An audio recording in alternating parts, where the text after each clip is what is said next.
Howdy, everybody. How's everyone doing? Hopefully, everyone is well. It is FryDaze, probably the new streaming day from now until the foreseeable future. Aaron, hi indeed. Glad you're with us already. Cheers to you. We are smoking on some ice cream cake, and it's pretty decent. So, the mighty Lonok is here. What's going down, dude? Hopefully all is well. Blam. That shit off the screen there on the screen. There we go. All right. So, just finished the ice cream cake. Yeah, this is that what I just said it is? I think this is ice cream cake.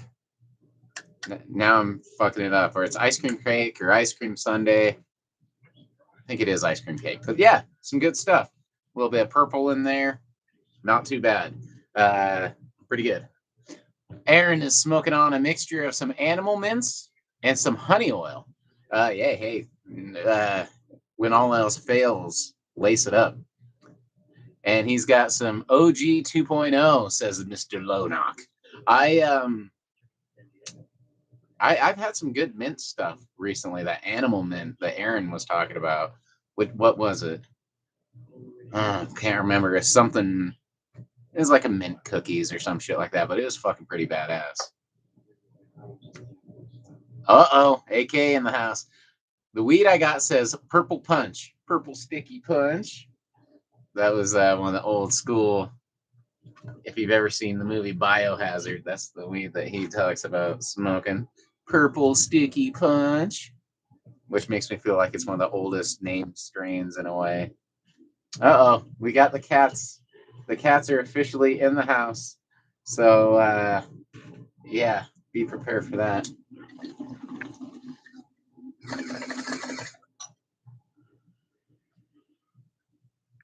There we go.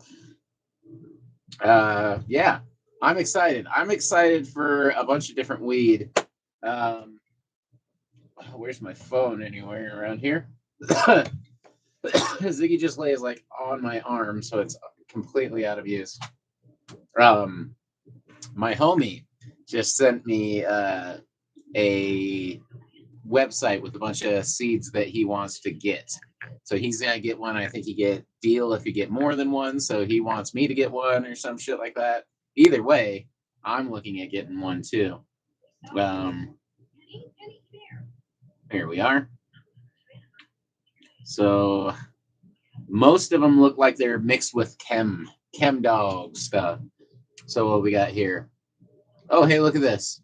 There's one of the strains he was looking at is Bubbles, which is bubblegum and animal cookies. So speaking of that, animal cookies. Nick, what's going down, homie? Aaron, you got Ziggy on the. You got Ziggy's tie on tonight. No, but I should. You know what? If you give me 2 seconds, hold on. I'm gonna set Ziggy right here. He's got 3 ties, but only one right now.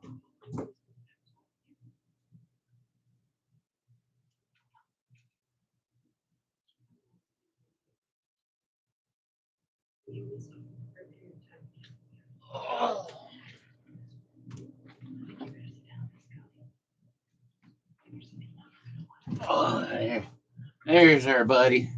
There's our buddy with his tie on. Look at that dapper man. Look at that dapper, fine gentleman.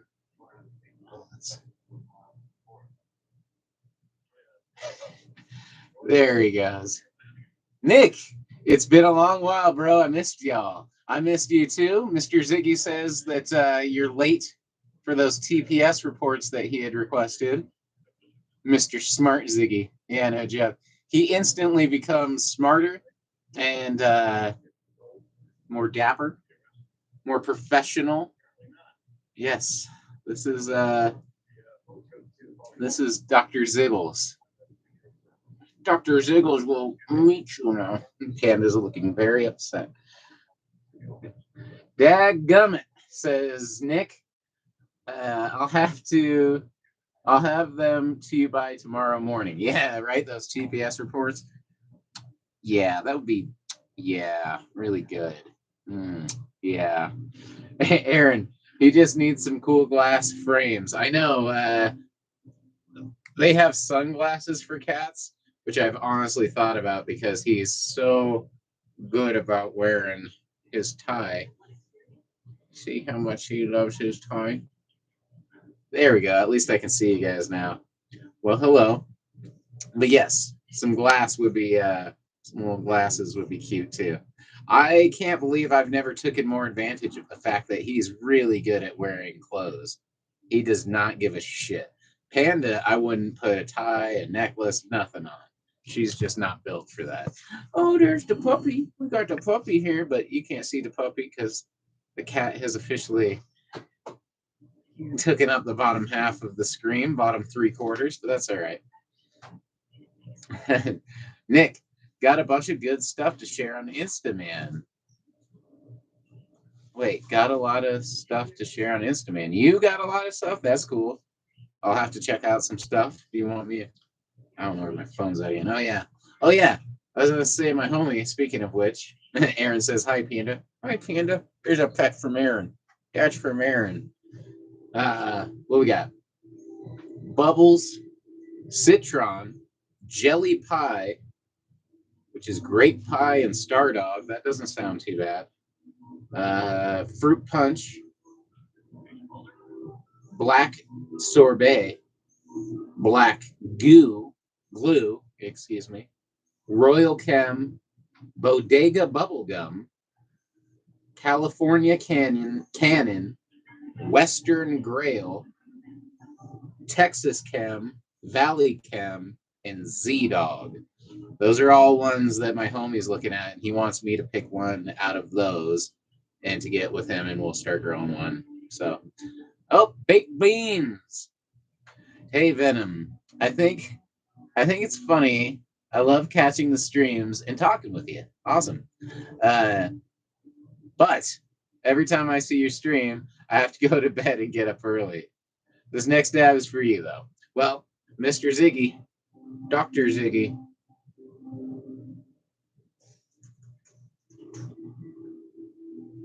Dr. Ziggy appreciates it. I'll do a dab with you. I'll do a dab, or I'll smoke a bowl, or I'll pet this cat. That's for sure. And this puppy is so left out. Got a puppy down here. Does the cat have a tie on? Yes, he does. Why, yes, he does. That's his little tie. Can't really see him very well because he's hiding, but there's the tie. There's our little man. Oh, don't go anywhere. You're fine. Paging Dr. Zig. Yep, paging Dr. Ziggles. Dr. Ziggles. All right, I'm done fucking with you.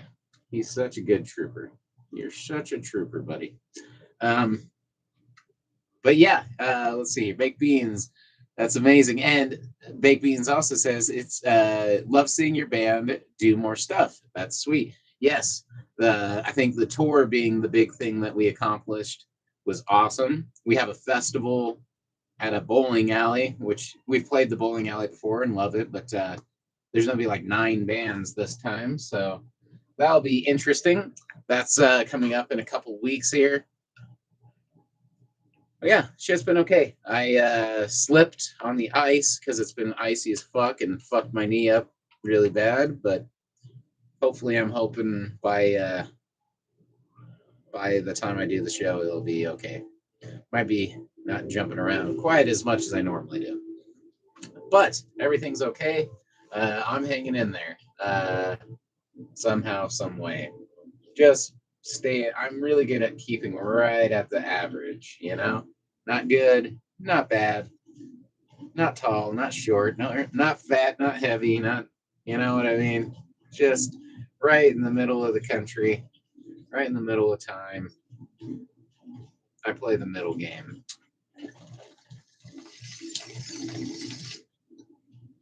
Cheers.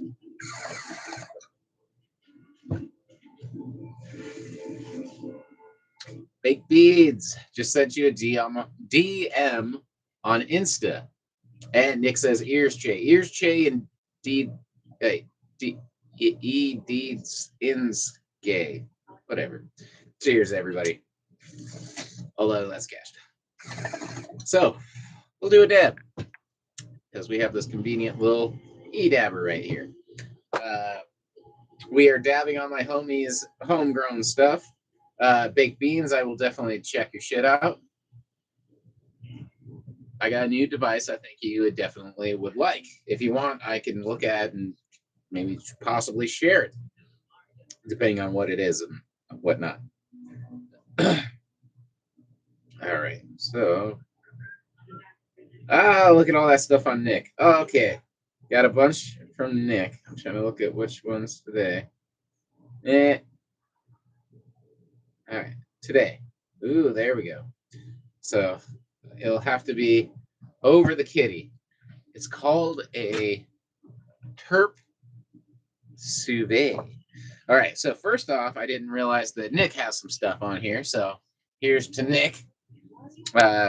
Also, we have some hand-pressed, getting a little fucking cat hairy up there, a little too sticky, but we got some jar of that.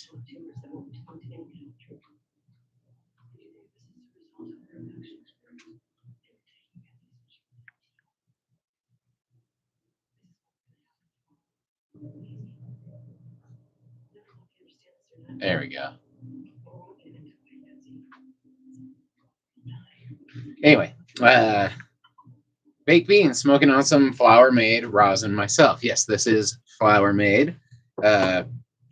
It's that stuff that looks pretty dark, but when you whip it up, do some whipping up in there, it turns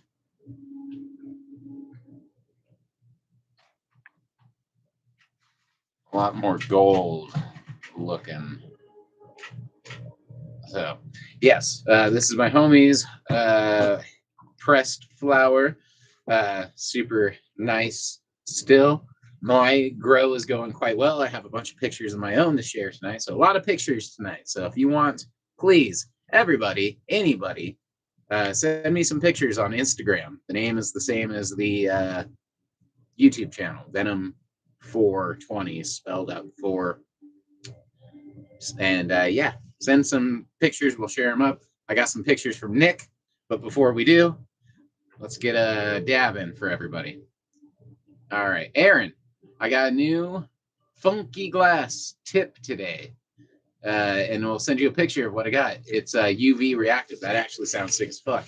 Yeah, everybody's always free to send me some pictures of their cool weed related items, pets, such things are awesome.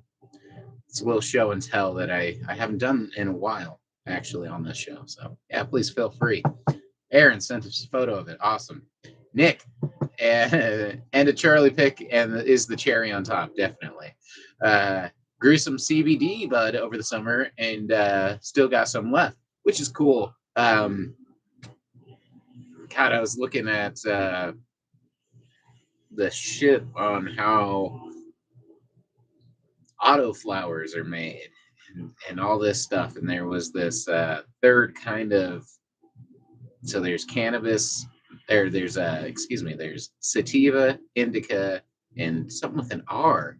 God, I need to remember what that was, but it's this weird, not quite hemp, not quite pot thing. I don't know. It's really, I wish someone was here who remembered better. I have to look that up more, but it's this crazy offshoot or third kind of strain.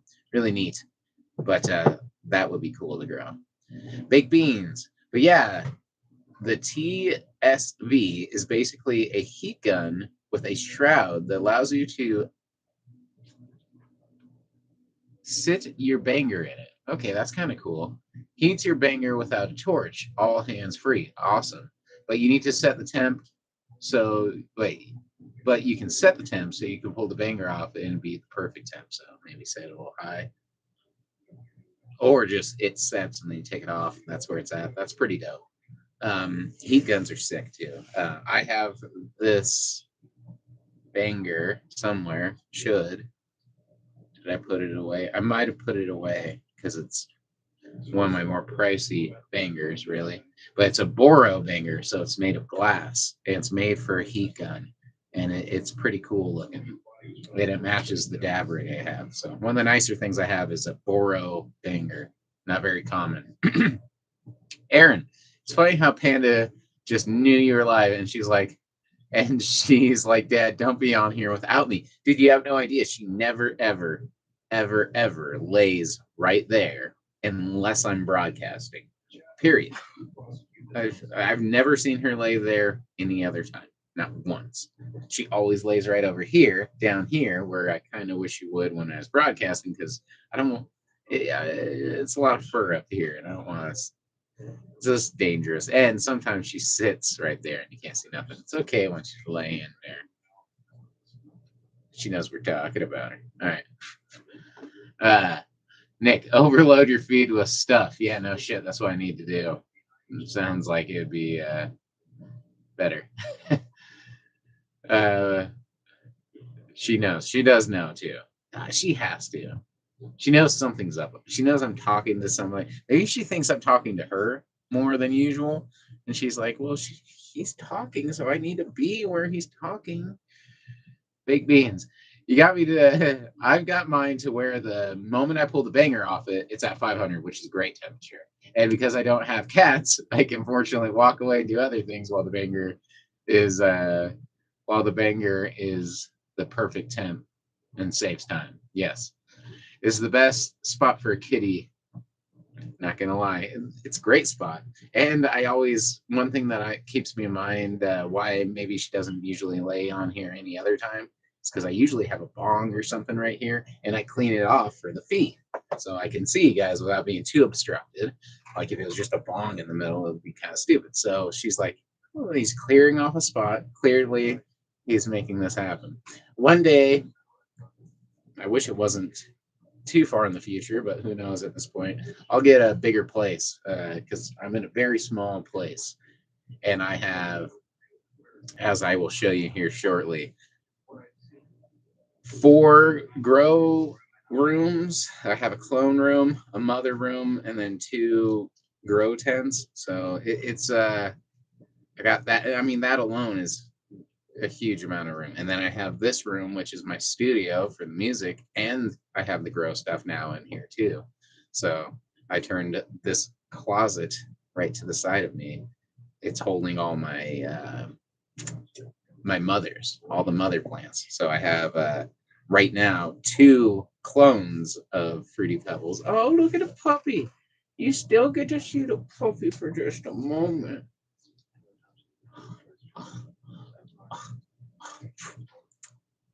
Here's the puppy, everybody. Everybody say hi to Phoenix, too. Phoenix doesn't get left out. Phoenix don't get left out. All right. Well, here is to not just my little fuzzy friends, but all your furry, fuzzy little friends, too. And give them tons of snuggles and shit for me.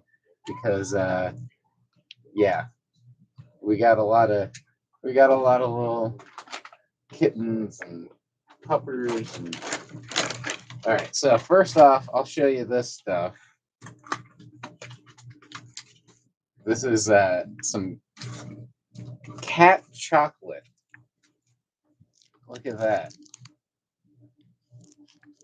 I'm not sponsored either. I should be with how cute she just rubbed up against this shit. Oh, and she's gone. So no cat chocolate. But anyway, I have a cat chocolate bar, which is chicken savory flavored. Savory chicken flavored chocolate. But instead, since she went a running, because she probably went to the food, we have some puppies. Yay! All right. I'll start training her good on how to hop up. Although she did it the first time I asked last time, she remembers. She knows what I mean when I say hop up. She knows really well. All right. So hop up. Hop up. There you go. Yay! Perfect. That's all I want you to ever do is just hop up real quick and you get it. Good girl. Alrighty. Boom. You want one more? She looks like she wants one more. You can see the little tail wagging in the corner. All right. If you hop up, we'll give you one more. There you go. There you go. You can hop up if you want, though, just for fun. She's like, no, I kind of just don't want to hop up for food at the moment. Right. There we go. That's a little better. Fit the screen a little more. Without the cat being up here. All right. Yeah. You want to hop up on that time? Hop up. There you go. Just so everyone can see how cute this little puppy is. This is the cute little puppy of my whole universe. All right. Then, got Mr. Jiggles. All right. Cuteness overload for everybody there a little bit. All right. Aaron, if you're ever looking for a record, let me know. Let me know. I live right by a record store, and I can always see if they have it. That's kind of neat. I used to live by record stores, but not anymore. They've all closed and such. But used to. I like records. They're just expensive. It's kind of a thank you. Very nice. Oh, always good to have water. Sometimes I forget to do that. So awesome. All right. Oh, Phoenix. Thank you so much. All right. Yeah, Aaron, definitely. Fucking. If yeah. Wherever you're at, you should also keep those record stores alive. They're a lot of fun. A lot of people just buy that shit on eBay, and it's hard to keep those places going. All right, Nick. I love how Phoenix just popped up, took the treat, and disappears. I know. On the second one, she wanted to stay, and I kind of set her up to sit back, like jump back off pretty quick, because usually that's what she wants. But she was ready to sit for a minute. I feel bad that I had her. I want to train her to sit for just a minute on my lap so you guys can see her. You know what I mean? But she's here. At least she makes an appearance, and she's here. All right. Was I?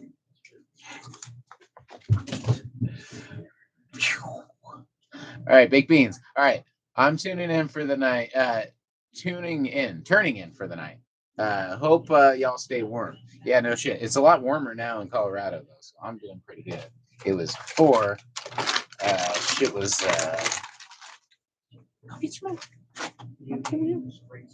She came running back. All right.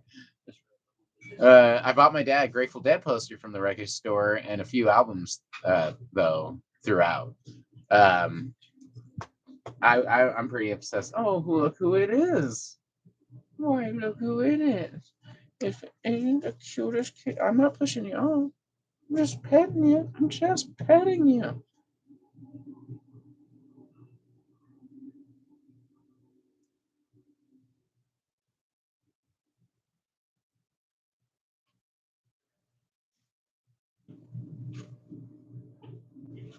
And I'm gone. Yeah, no joke. Maybe some cat chocolate would be in order. Hey, hey. Every time I pull out the cat chocolate, she runs over there. But come here. Come here. I'm just going to put it here so when she comes back, she can see the cat chocolate. And I guess you can get a little piece of cat chocolate as well. Hey, hop up. Gotta hop up there. Okay. Now, there we go. Sit. I like cat chocolate. That's all you get of the cat chocolate. That's the cat's treats. She has so many treats and cookies. And she just stick it in your mouth.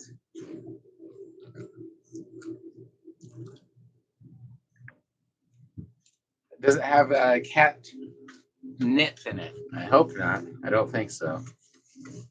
All right.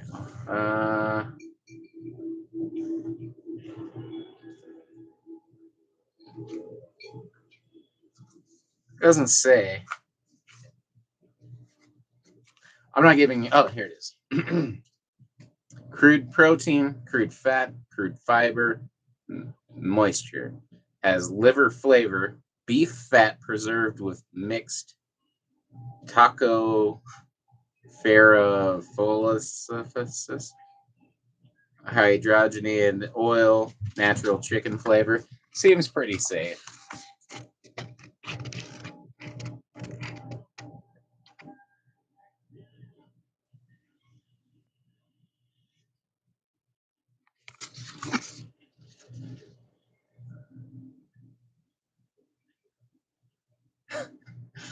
Okay, so how much?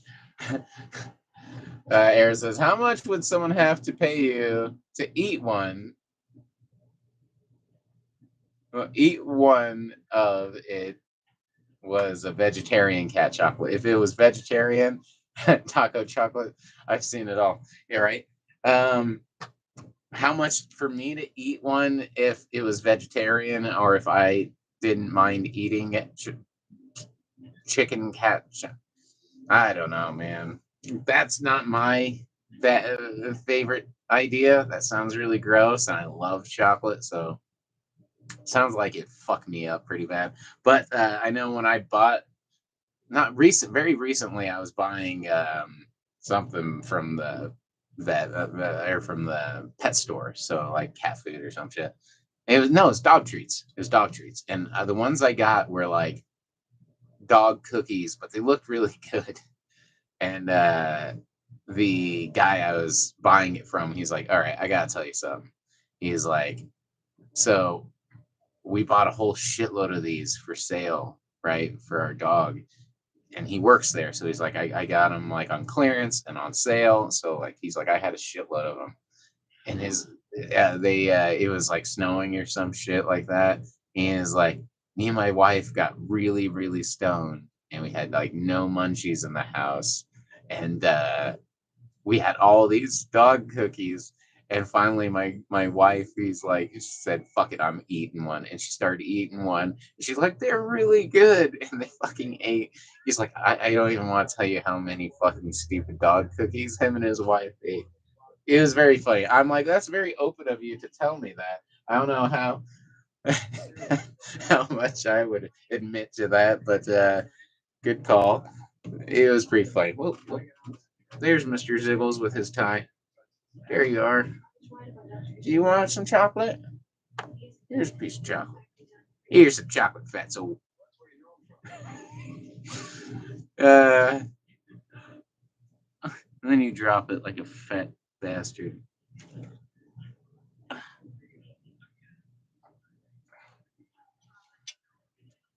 Ah, there, it's right there.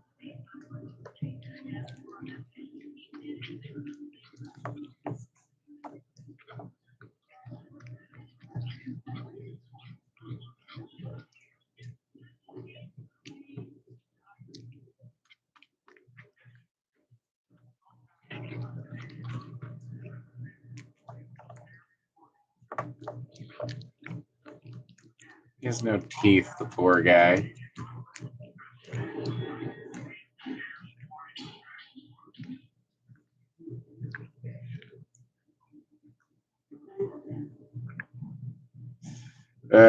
Good God.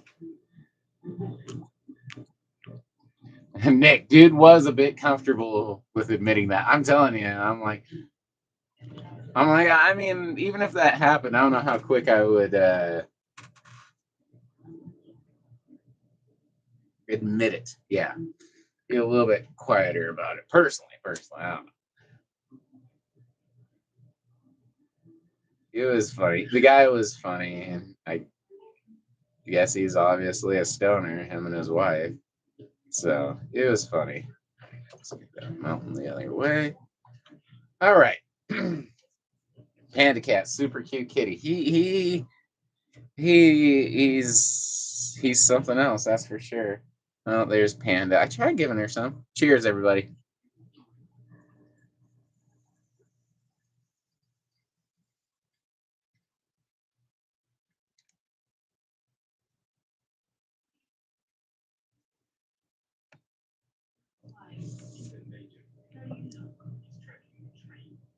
Whoa!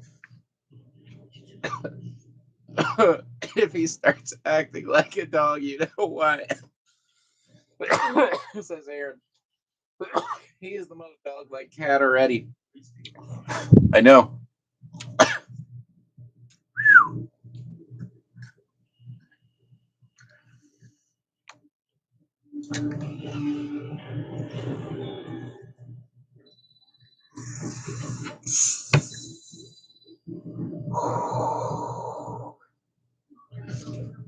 Yes, cheers indeed. Classic. Whoa! After taking a fat hit, says Nick. No shit, you're not wrong. Um, I one thing I like that hasn't happened a lot recently is back when I was smoking that a lot more butane extracted stuff, so shatters and BHO stuff. Seemed like if I took too big of a hit or too hot of a hit, instantly I would start hiccuping really bad. And I hate the hiccups. That doesn't happen with rosin for whatever reason. Maybe I don't know. Something weird was happening there.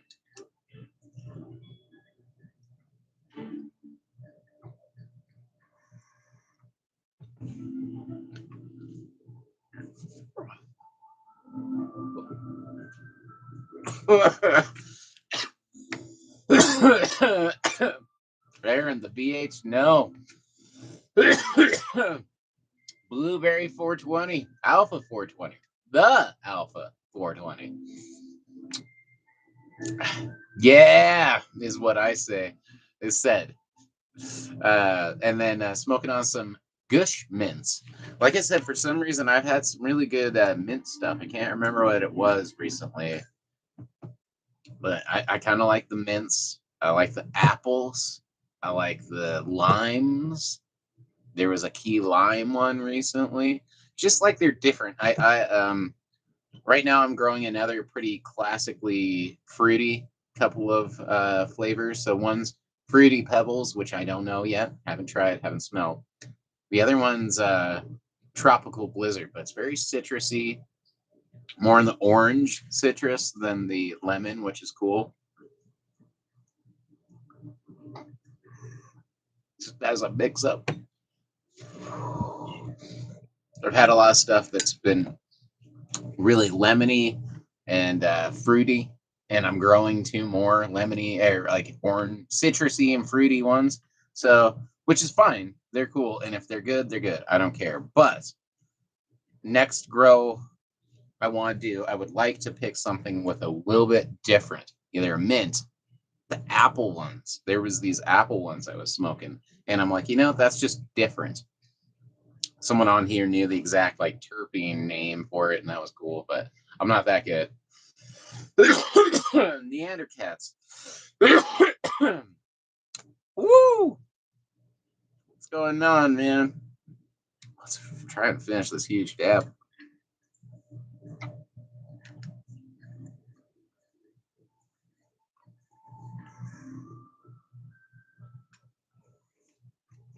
All right. Pour some of that out. Some of that in. We got the old. No.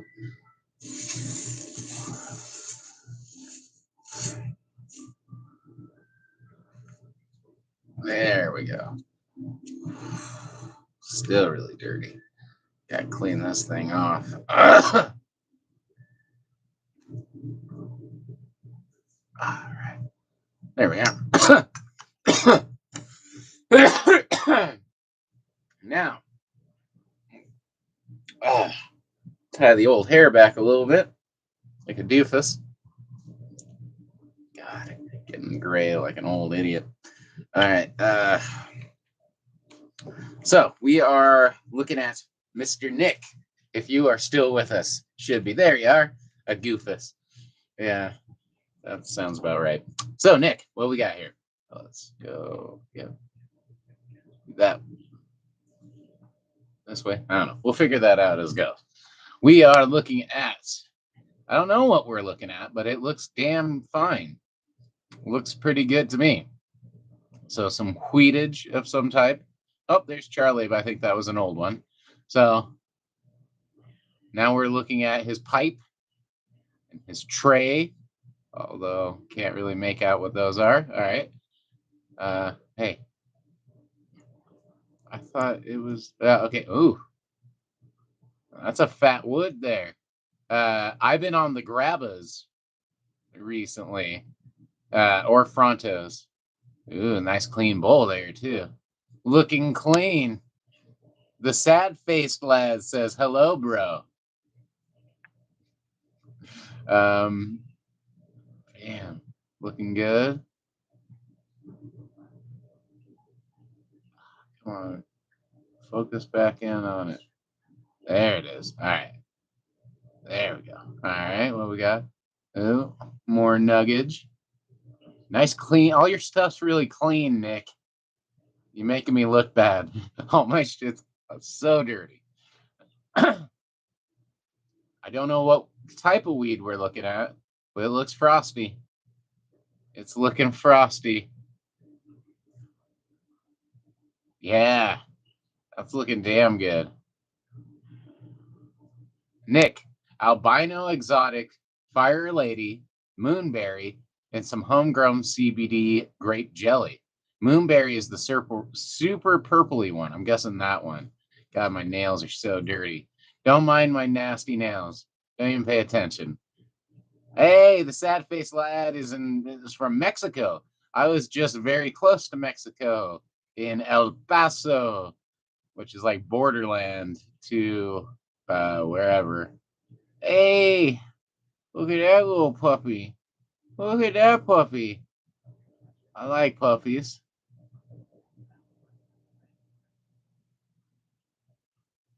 That's my cousin's dog. Okay. I'm like, I don't know that puppy. Ah, there's another puppy. Puppies. There's puppies. I don't know this sleepy guy. Is that another one behind him? And then definitely one up there. Yeah, there was one. I thought there was one hiding back there. Puppies. Uncle's dogs. Ooh, here's another frosty pick. That's not looking too bad.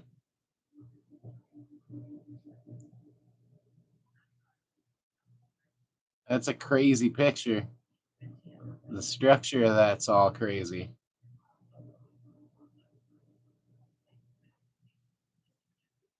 Looking frosty. Hey, there's a puppy I know. Hopefully Charlie as well. Is that the homegrown CBD stuff? I'm guessing. That's crazy. Still got a lot of trichomes on it. It's crazy how. Correct.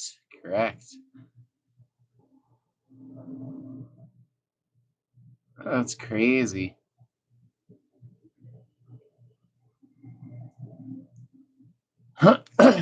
Good stuff, Nick. Ugh, leaning over like that's killing me. It translates this new camera and this new phone together. Works pretty good for me showing these pictures because, damn, that is a fat wood. That is a fat wood. All right. I'm just glad that it can be done because usually I'm not too good at or the old one wasn't very good at doing this. All right. Here's that UV tip. That lemonade.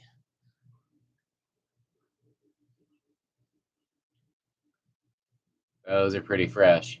Thank you for sharing. Oh, thank you, Nick, for sharing. That's the fattest wood I ever rolled, almost 6 grams. Yeah, that's a fatty. That was a big one, man. That's why I like Frontos. If you want, you could roll a fucking. You can roll them as almost as big as you can get them. This is the tip I got. Well, that's a sick one. That's looking good right there. And then what do we got? Uh oh. Looks like we got some more stiff. Is this the heat thing? Yes, yes, it is. Okay. Aaron M. If you pick 3 glass pieces from your collection and had to sell the rest, but all right, hold on. If you had to pick 3 glass pieces from my collection and had to sell the rest because you had purple shark, because because you purple shark, what other ones would you pick? Other than the purple shark, you're saying?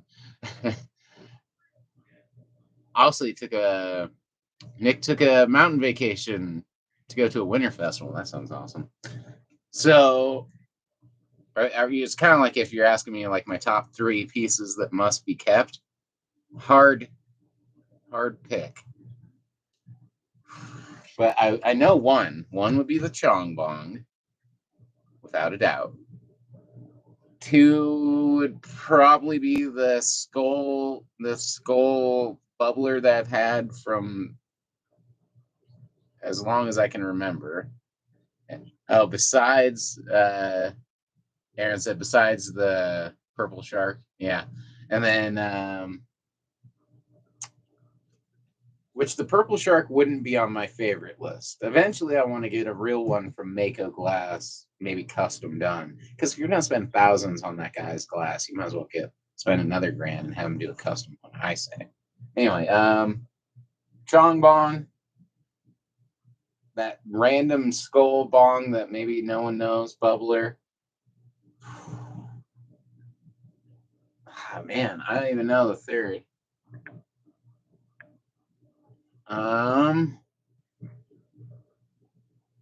Man,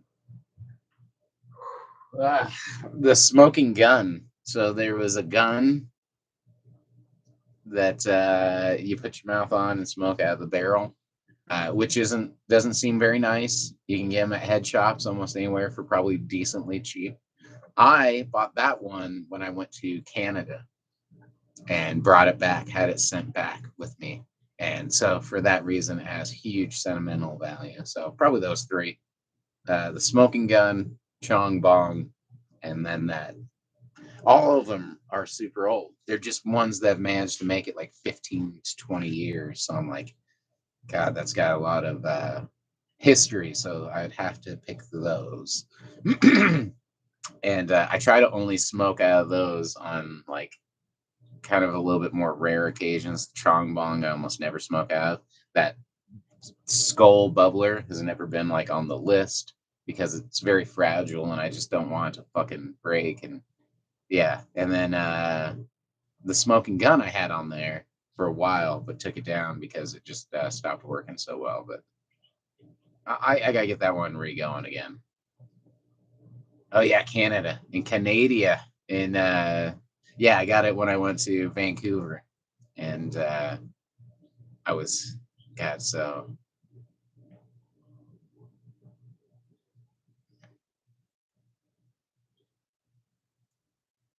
I'd say what was that? That was like 18 years ago, 17, 18 years ago. Canada, Batman. Canada. Okay, gotcha. Canada. Took a second, but I got you. All right, Nick. Oh, that was that one. Yeah, yeah. Oh, it is Nick. That's why I'm getting mixed up. Nick says Canada. All right, Aaron. Up in this piece. All right, so although is that a different Aaron? Anyway, we got that heat dab thing. which is pretty hardcore. It's not exactly what I was expecting, but it looks pretty sweet. Here's my Ace glass. That was the other one from last time. Ace is known for his space tech, the crushed opal. Which I'm just looking at that one again because it's cool. Purple fret. I got 2 opals. I didn't even see that opal on the top, I don't think, last time. Purple lolly on the nip. And that matches my purple lollipop Brody Sullivan sauce bottle. Ooh, and it's got the thing. Yeah, that's a nice set there. That deserved a second look there. It's got a 2-hole double diffused down stem. Ooh, I like those. Also got Oro Oregon spinner cap. Some of the best spinners in the game, in my opinion. Like I said before, Zach Brown carb cap, baby. No seal, no deal. Best carb caps in the game. Even though, like, that one is way more heady, and it's like, yeah, it's way prettier. This one will always produce the most vapor. Here's my Ace glass carb cap. Yeah. Space tech. Oops. So what I've noticed, I should have just scooted over, is with the round ones, it's all about being like super perfect in whatever your banger is. I got 2. Some just I've had the round ones hit better, where if they're perfectly spherical, it just hits perfect in there. I've had them other times where I can see it just doesn't want to do it, and then the flat ones hit perfect. So I don't know. I think every banger, surprisingly, it's a little bit different one. That one looks like it might be beveled too, right? It's got a 2-hole. That banger looked beveled. Anyway. Here's my. All right, so there's the heat gun again.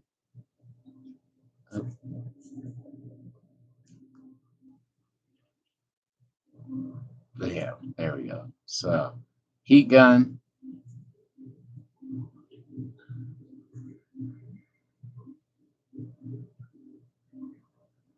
Those are sick ass bangers too.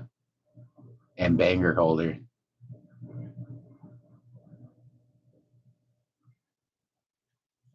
Bunch of cool little setup there.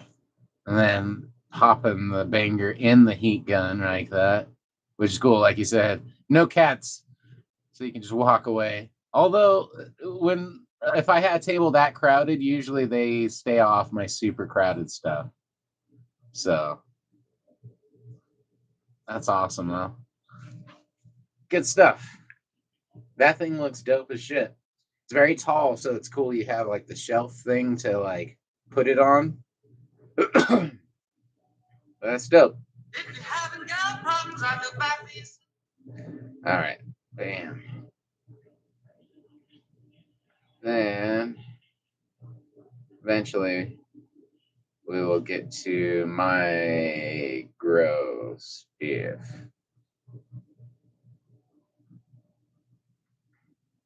All right, but we will load a bowl, smoke a joint or something first. One of the two or both, whatever. So we'll roll something up. Yep. But yeah, so FryDaze has been a good thing to start doing. So I'm glad that I was able to kind of shift over days. Seems like today will probably work better for me. Saturdays and Fridays are my days off. But Friday, I don't have to go to bed anytime. Usually I keep finding myself when I do these streams like, shit, I got to wake up early in the morning and eat after I do all this shit. So get ready for bed. So I'm like, hey, Friday. And kept having band practice on fucking Saturdays. That's pretty much been set now. So work with that. Work with what you got. But we are rolling up now some Trop Santo, which I'm not a big fan of the name. It is GMO, so garlic, mushroom, onion weed, which GMO alone isn't my favorite name, but it's not too bad. But then it's mixed with some Tropicana. So Tropicana cookies, or maybe Tropicana punch. Either way, one of the two. Tropicana mixed with GMO. And they call it Trop Santo, like Monsanto. I'm like, oh, that's awesome. I don't like it. Don't like the name. And it's okay. So tried a different dispensary, and it was okay. Cheap. I'm just broke. Right now, I have a lot of pot potentially in the works. Pot is like one of those things where don't count anything until it's harvested. You know what I mean? Until you have that shit dried out and in a bag and you're smoking it, it could do anything. So I've had any problems in between. But potentially I should have a bunch of pot growing. It's all looking relatively good, especially considering where's papers. I have to grab some papers here. But especially considering the clones that I started with were a little on the rough side. So the fact that I have as anything that made it was really good.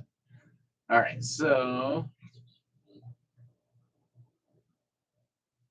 all right, so that Trop Santo is decent, and we will come back to that, but it's not really good enough to smoke out of a bowl, in my opinion.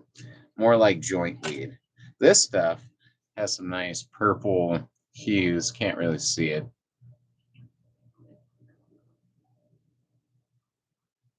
Yeah, it's not gonna focus in with my face. There. But it's got some nice purples in there. It's got good taste. It's not harsh. I like this ice cream cake. I believe it's ice cream cake.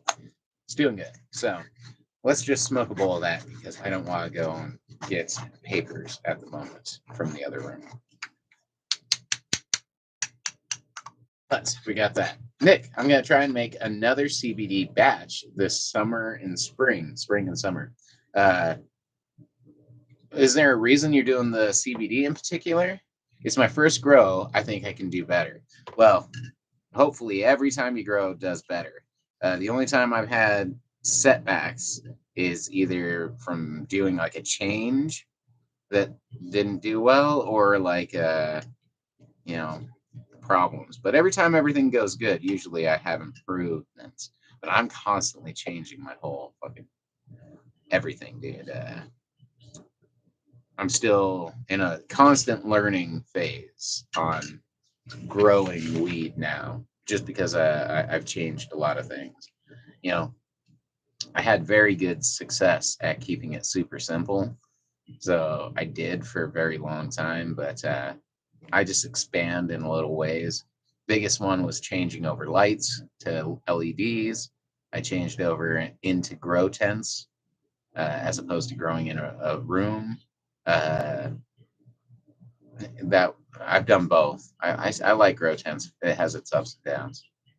But CO2, I introduced to this new grow. I introduced a whole shitload more buckets of like grow buckets, and then connected them all with a fucking water controller on the side.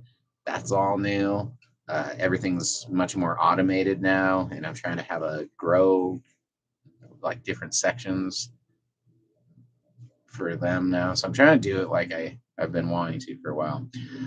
Nick, CBD seeds are accessible, but recently I've seen my local shop have the real deal seeds, so I found out those are legal here now. So, Nick, you can get real deal CBD seeds anywhere in the country. There's nothing illegal with seeds. You can have them sent. God, I'm slurring my S's for some reason. I have a list tonight. But you can get seeds delivered to you uh, legally and illegally. I mean, like there, as far as I know, it is legal to send seeds because seeds contain no THC. You have to get them under novelty and what is it? Research use. So it's for like looking under a microscope. You're not intended to grow them, but you can have them and buy them, both from stores that are willing to risk that, or you can get them sent to you. But as far as I know, seeds, yep, seeds and spores and root bark is legal. See, yes, sir, low knock. All those things are legal. It's what you do with them that people maybe aren't. So are glass pipes. You can get a meth pipe or whatever, a crack pipe from the store too. So like there's a lot of weird things, but you should be able to get seeds. But I also know what you mean, because a lot of people want to get seeds from in person. Like, please hand me those things. Um, and that could be harder. In Colorado, there are now dispensaries. So I might have heard over the 10 years of buying in randomly off and on throughout those 10 years at dispensaries, a couple of times I heard about seeds, mostly clones, and even then, not too often. Recently, I've seen a lot more clones, and then my homie is like, "Could you buy me some seeds from a dispensary and a med dispensary?" And haven't done it yet, but I'm like, I looked around, and a couple have seeds there, and I guess they're decent. I've always been wary of buying stuff to grow myself from dispensaries. I just don't see them giving you the best product because they're kind of giving away their own business. But hey, I don't know. It's worth a shot. Either way, cheers, everybody. Thanks for chatting with me and joining me again for FryDaze. FryDaze. It's FryDaze. Cheers. Got the puppy with me. Got the kitties over here trying to share a spot. Not very well. But anyway, cheers, everybody. Hopefully everything's going halfway decent for you. Uh, yeah. Thanks for joining.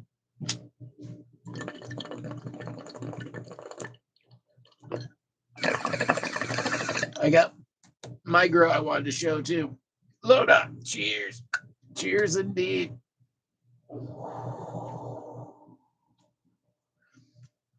Yeah, I really like how smooth this stuff is to smoke. Um, that goes a long way anymore. I am beyond anxious and excited for my grow to be ready. Got a puppy. Aaron, cheers to you. Nick, here's Jay. Cheers to everybody. Hey. Um, yeah, man. Let's just smoke. Seems like a good thing to do at the moment, huh?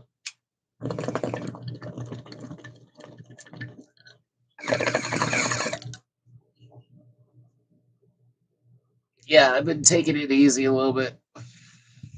Just with everything and trying to relax, take a little me time. I really fucked up my knee, so I had to take some time off of work. So that sucked financially, but been just trying to relax, you know? Life is short. I'm not too worried about anything. It's a day by day thing. And I found that just getting high and hanging out with cats and the dog is the way that probably makes me the happiest. Playing music. So they're all things that I usually do at home. Now the key is to just figure out how to do that for a living. But until then, spend my free time with you guys. It's always fun too. Uh, yeah, man. I was just getting a little stretched thin too with always being out of town and fucking always having something to do every single day. So it was nice to take a few days off, even though it was because of an injury. Nick, vibing is also my true source of happiness. Yep, just everyone's got to take some personal time. Like I said, just hang out for a minute, realize that everything's okay. You know what I mean? Shit's okay. Work isn't as important as you make it, even though it pays the bills, but there's other jobs that pay the bills. And it's all about having family be okay and shit like that. There's been a lot of scares and constantly a lot of thought about the loved ones I have and their health and how they're doing. So just gotta remember, hey, they're doing okay at the moment. Hopefully, you don't know how long that lasts, so enjoy that while it's here. So, Aaron, can we see the skull bubbler one day, even if it's a photo of it? Yes, yes, we can. I'm more than happy to bust out the skull. I think it's right over there, so I could probably just bust it out for you. Give it a show. It is a again mostly important because of how and when I got it. Super young. I want to say again around the 18-year mark, right in there, maybe a little older, like 19. Which sucks that it's that old. I hate time. But uh, I was on a road trip with my family, and we went into this head shop in the middle of somewhere. God, I want to say Utah or Arizona or some shit like that. We were on our way. Just God, I can't remember where or what we were doing. Just on a road trip, and we didn't take many, so I wish I could remember better. But at one point, we stopped and there was a head shop that we saw, and super hippie looking head shop, and there is fucking a couple hippies out in the fucking parking lot that clearly were tripping balls. You know what I mean? I'm like, okay, those people are fucking tripping. They're fucking out of it. But anyway, good time. Went to the place. Wanted to buy something. Wanted to just look. My mom actually ended up buying me a bubbler because I didn't have a job. I don't think at the time, pretty young, and or I was selling weed at the time at best. But I didn't have any. I didn't bring money into the fucking family trip. She bought me this bong, and it was like at least like 100, $200, man. So that was a lot of fucking money back then for me to get a pipe or a bubble or anything. So that meant a lot too. And the guy who sold it said it used to be a Jerome Baker made. So he's like, it's called dynamite glass. And it was one of the ex guys who worked at Jerome Baker. So it's almost like buying a Jerome Baker. I looked up all that and I could never confirm any of it, but still love the piece. Well, enough. Work can be stressful for me. That's why I smoke.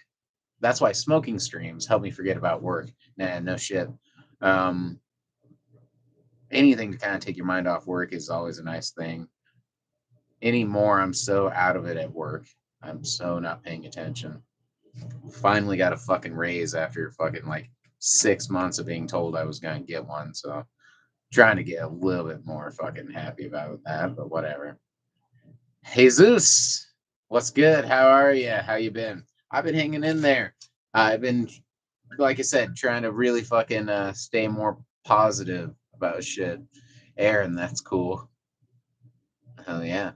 Uh, I'm hoping I'll show you the bubbler. I'll grab it here after this. Um, but I've been good. I've been pretty good. I have some work to do. Uh, there's 3 songs that we just wrote and kind of came together with.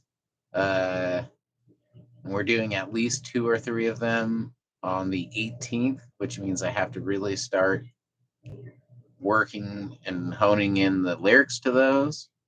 I have been learning the bass parts to the band Acid Bath to do a live tribute band, hopefully within the next year. By the end of 2023 would be great. That might be pushing it. Uh, man, constantly busy on shit. Anyway, Nick, I've been listening to the music of my homeland. Uh, that's that's out. I keep wanting to say like, Lonock. I'm a fan of Acid Bath. That's good. Well, Nick, that's good too. Keeping to the roots is good. Um, I have no home, for I am the wandering Jew. Nick, 80s and 90s were really the golden age of Ukrainian music, which was what I was gonna say. I'm like, it's Ukraine, right? I just was having a brain fart for a second, but that's awesome.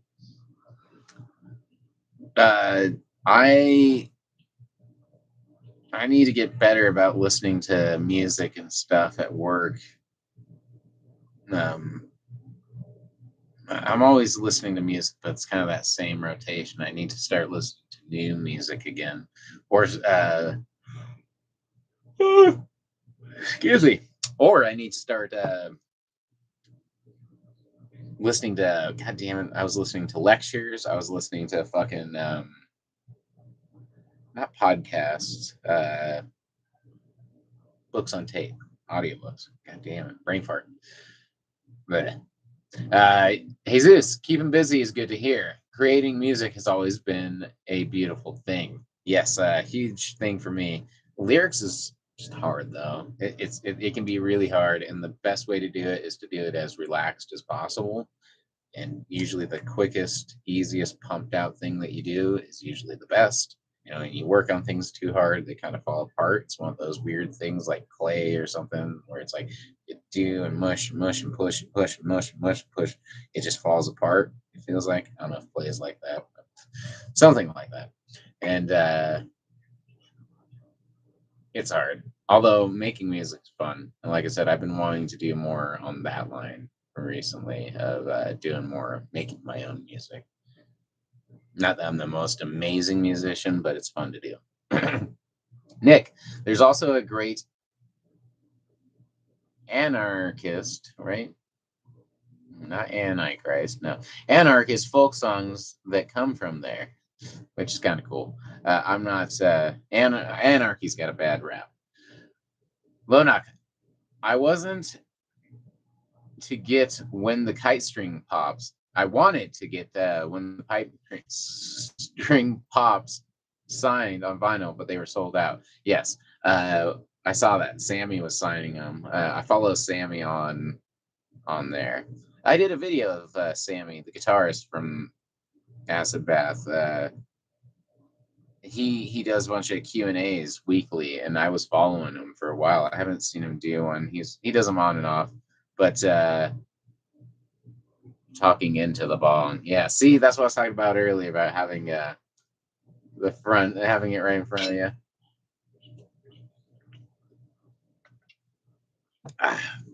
But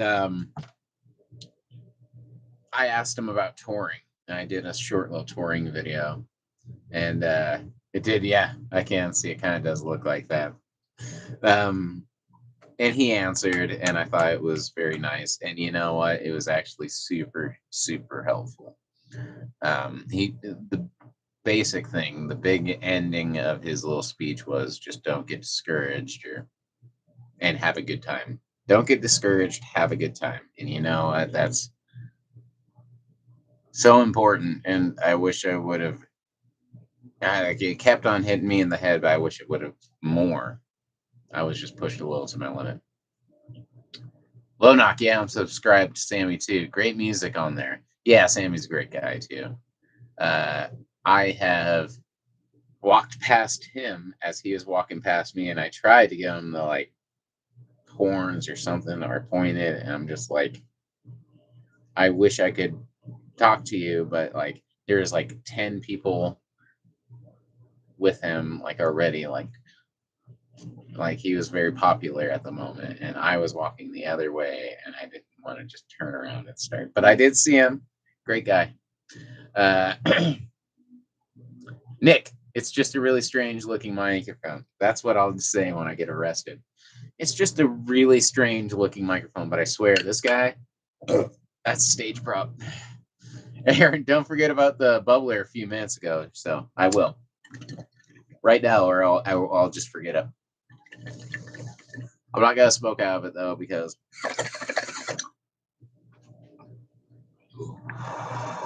woo! I usually only smoke my homegrown or something really, really good out of it. It has to be a 10 weed. You know what I mean? Fucking just that seven leaf. That's my rating system. 1 to 7. 1 to 7 leaves of the pot leaf spectrum.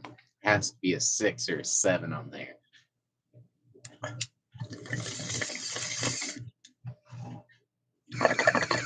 This bud's like a fucking 5. 4 or 5. And it's pretty good. But it's cheap. All right. Well, let's see here.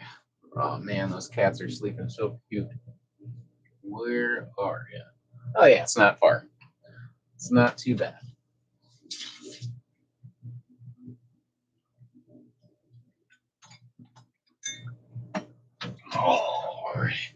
And it's got a lot of my favorite tech, glass tech, what have you. Man, it's covered in dust. But so it has wrap and rake and glass gold fumes. So those are probably my favorites. But here it is. So there is, yeah. So you gotta think this is like 18 fucking years old or some shit like that. So it's super, super old, and it sits like that.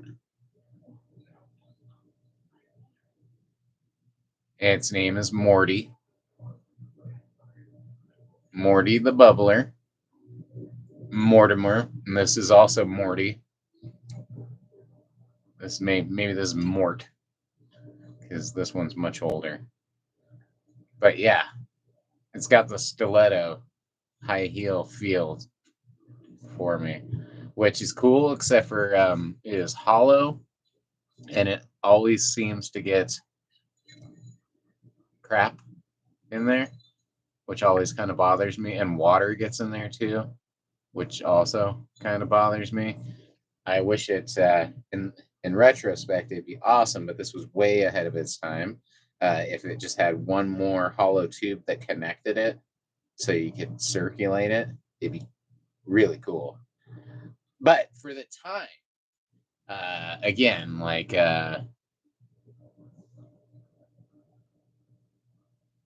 it was extremely heady at the time. A very nice bubbler, and it's got a really cool feel to it. I like this is my Lonoc. It's very unique, yes. So if I had a nice library and study, it was all dark and the lightning was crackling and raining outside and the velvet curtain rope fucking, you know, doomed as they may be with its little pom poms tying it on the side, you know, this would be my writing, you know, my writing desk to do all my creepy deeds and write my scary novels and shit in my lyrics. I would love that to be. Yeah, I'd love it if it was one of those attics with a, you know, triangle top too, and big window, desk, mountains. Yep, that's how. See, the ideal way to write would be secluded, you know, all not in a very nice room in a nice place where you could just kind of be alone and not fucked with. But I've learned that that will never happen. Don't wait for that shit because it just won't happen. Nick, it looks too good to smoke out of. Yeah, you can smoke the ash from 20 years ago. I have cleaned it a few times, but not too recently. Um, and there is definitely half cash bowl in there, which I'm guessing is very good because again, I only smoke really good weed out of here. But yeah, I love this piece. Years and years of touching the gold fume have worn off some of it, which is kind of cool that you can actually wear it off since it's actually blown on the outside of the piece. But just a great piece. And yeah, very delicate. It's actually hard to clean. Fucking kind of gets water in funny places, but it just it's just right. Aaron, I can just picture you in a room with the bubbler. See, that's what I mean. Um, Fortunately, normally this room is dark and it's just right now it's super bright. Like this is 10 times 50 times brighter than I normally keep the room. Normally there's not one, two, three, four, five huge bright lights, but I have like stage lighting in this place. All right, Nick, I always wanted to buy some Victorian home and give it the semi-modern interior makeup with the original exterior, which would be pretty cool. Modern comforts, but presented in a period correct manner, which I've seen someone do. Uh, I had an ex-girlfriend whose uncle or aunt and uncle, I don't know if it was her uncle who married and or her aunt who married, but her aunt, uncles, whatever. They had a really nice place downtown, and by really nice, it was really tiny. It was pretty small, but it was a house downtown Denver, old Victorian. So I mean, even though it's tiny, I don't want to know what they paid for it. Probably close to $1 million. And they said we moved in and everything. They were kind of warning us against it because, of course, we're like, dude, this is amazing. Anyone would want to move here. But they're like, okay, so we spent all that money, and then they're like, everything needed updating. Everything. The people who moved in before them, they're like, they painted everything. They put tiles like just over everything, kind of thing, and that's the new sinks, but no new plumbing, no new electrical, no fucking like they didn't like actually do any hard work on it, and they're like, dude, it was just it. So it looked great, but they're like, it was fucked, but it was cool as fuck. Those people were rich. They ended up putting like one of those, like you see them in fucking like stupid, sometimes doctor's office and stuff. So it looks like brick is all like black textured brick, and there's water pouring out of it on the wall, and then it collected on the floor and shit. I mean, it was sick. That place was dope. I would kill for a place like that, but I'll take a mountainy house with more of a kind of a natural feel, treehouse. But yes, it was amazing. And I've been downtown a couple other times to some pretty fucking awesome places, and it's got a cool place. I know right next to where we record is Park Hill or Park Avenue or something like Park Hill, I think is what it is. Come here, come here. But so it's like fucking multi-million-dollar fucking houses downtown Denver, and they're close off of Colfax. Really, it's right next to the hood. But man, these houses are fucking amazing, and probably like 1.5 starting at shit. Easy, easy. I'm sure some go up, and it sucks driving through that broke as hell with a fucking 6 pack of cheap Modelo's on your way to go to band practice and play fucking thrash metal at fucking 10 o'clock at night. Fucking, it's just like fuck, man. Like, uh, you know, there's paths in life, and I never chose that one, and that one's not opened up to many people, and neither is the one I'm going down. But at least it's not that bad either. I don't think it is that hard to be successful as a musician if you have the drive, especially in Denver as a metal musician. Like, there's such an opportunity.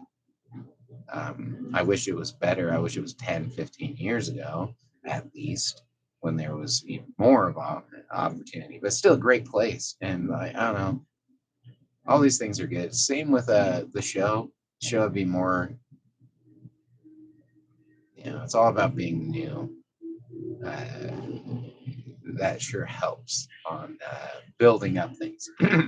That being said, I don't think it's that hard to become a performer because most of my favorite performers have full time jobs anyway. So, I mean, how hard is it to just do it as a hobby and be successful? That's all you gotta do. Hector, what's up, bro? What's up, indeed, good sir?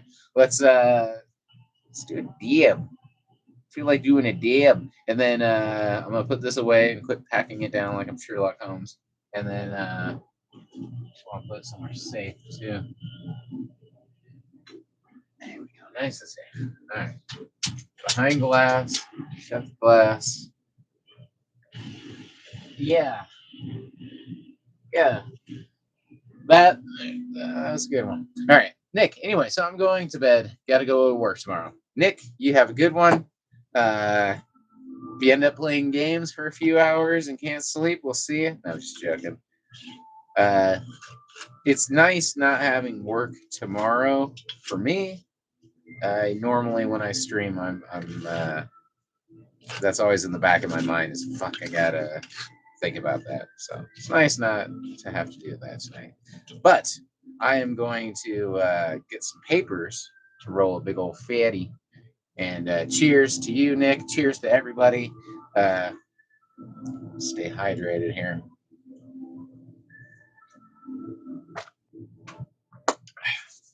Let's get some papers and smoke some weed. We'll hang out. I gotta show you guys my grow. Got a bunch of pictures. Figured it's a lot easier than taking this throughout my house, which wouldn't be impossible, but it's like it's your house.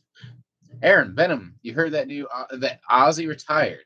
I'm glad I was able to see him. I did hear that shit, and I'm glad I was able to see him 2 or 3 times, at least twice. Saw him in 96,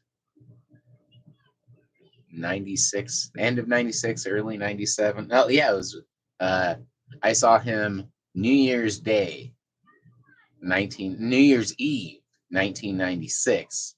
And we left that concert New Year's Day, 97, January 1st.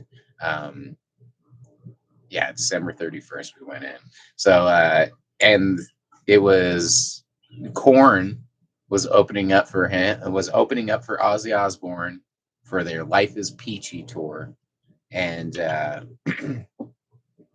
was not a big fan of Korn on the way in. Really liked that album on the way out. That's one of the few new metal '90s band. Like something about all everybody's first albums usually kicked ass. I thought we were just talking about this earlier.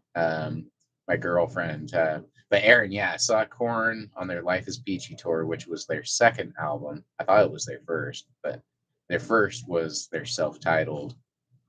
And then Life Is Peachy, which because I saw it, became my favorite. It still is my favorite album by far of theirs. But I saw him, Ozzy, and then that was his retirement. He was saying he was done then. He's like, it was his farewell tour. I had it was New Year's and they dropped the ball New Year's Eve and they dropped the ball, did the countdown, and he's like, "Thank you so much. It's been a great time. I'm retired. I'm just gonna enjoy life." Yada yada. This was like the first year of Ozfest, I believe, was '97. So I never saw Ozfest, unfortunately. Which I've been hearing a petition to bring it back since he's retiring. They're like, "Well, bring back Ozfest. And he can just the name should go on." You know what I mean? Which I'm like, I'm down for that. Anything to bring metal kind of back in the forefront, I'm super into because I'm in a metal band. I'm like, yeah, bring back metal. Bring in that awesome band. but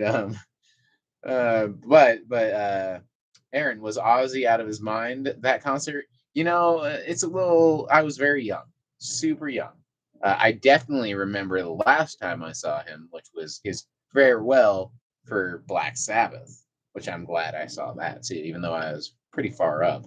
But still a great show, and I got a good memory of it. Although the drummer wasn't there, Bill Ward wasn't there, which is a little shitty. But yeah, I saw Ozzy when he had just came out with a great album too. He had just came out with Osmosis.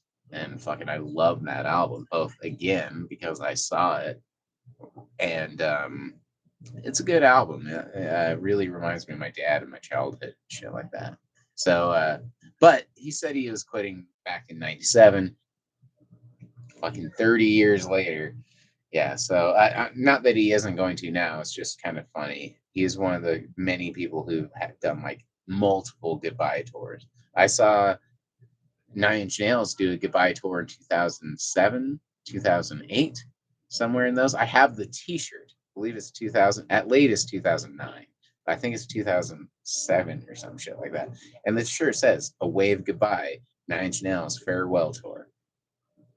I'm like, yeah, how many, and then they've toured every year. Again, that's fucking 20 more years of touring. So I'm like, it's just kind of funny. Anyway, what was I getting? Papers, and papers. All right, let's get some papers.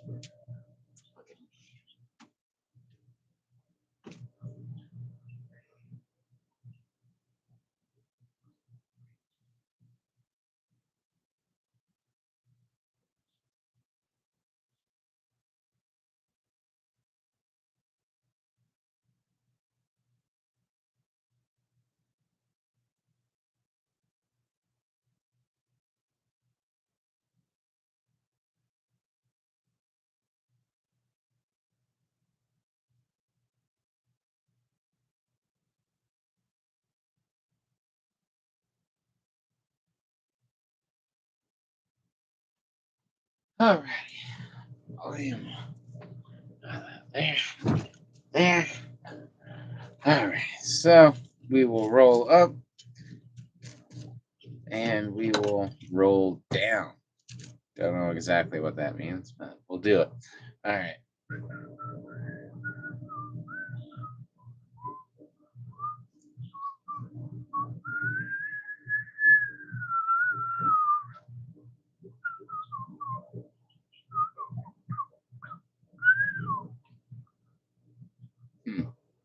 Well, I was looking for another one of these, but we'll just use this one. So, yeah, anything.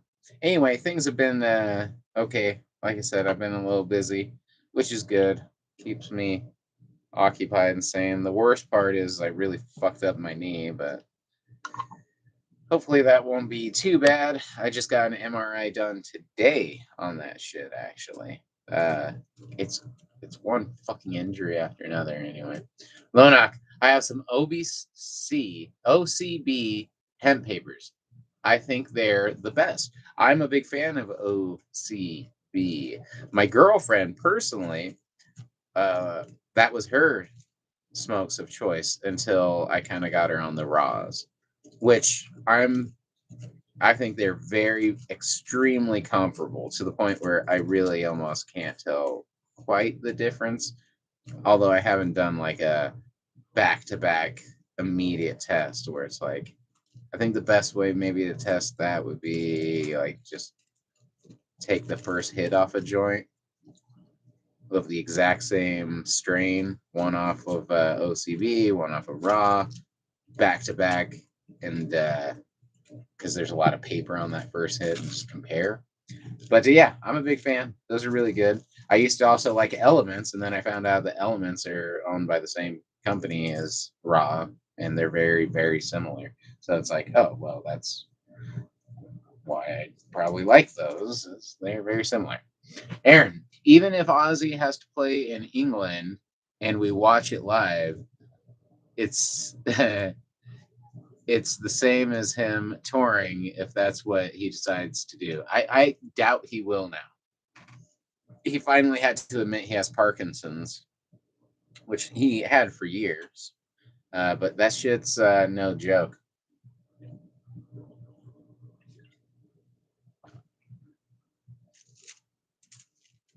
It really isn't. I knew someone whose father had that shit, and I didn't realize just how severe it is. It's extremely severe. Not just in the sense, I knew it made you shake and do the kind of where you shake and shit. And I've seen it, and I've seen people, and people hold jobs and shit, but it also really affects your mental abilities, and eventually gets worse and worse and shit. It's debilitating as a motherfucker.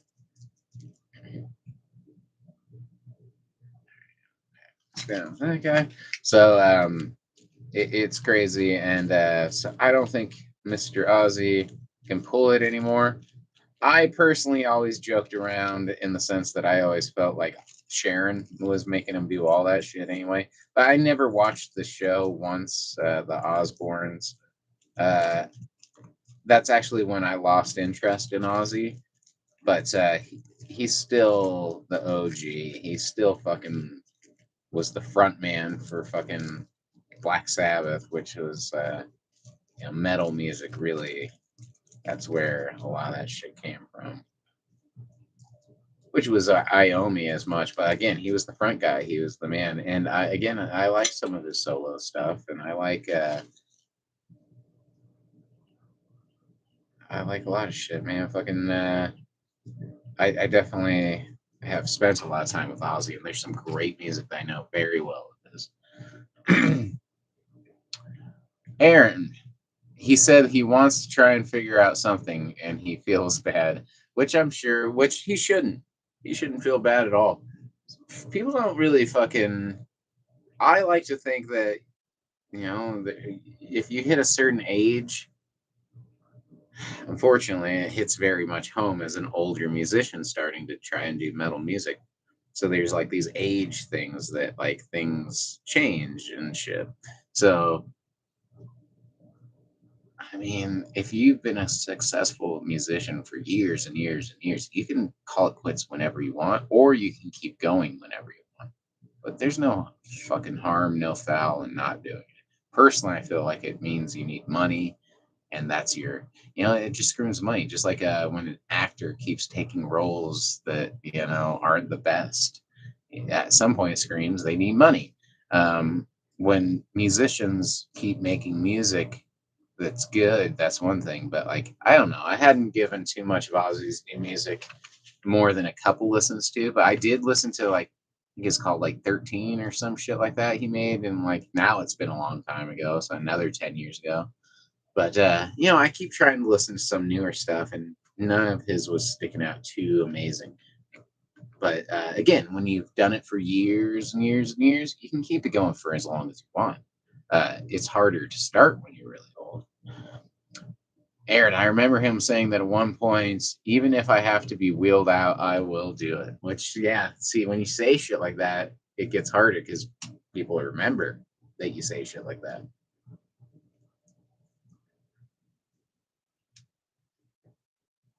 I don't know.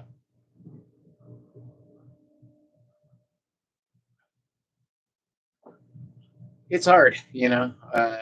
I definitely would like the idea of him being super cool. I just don't judge celebrities until you meet them in person, and even then, until you know them and hang out with them extensively. That's a hard thing to ask because they're celebrities. But or you know what? Like I don't know. Like I feel like even I give a lot more of my opinions, my personality, and like constant like the way we're chilling right now. You can know me and my personality and my stance on things and things I say, and if they offend people, it's really easy to just like you'll figure it out. Celebrities, fucking, I don't know, they're harder. Aaron, he wanted to play. Fucking, I know.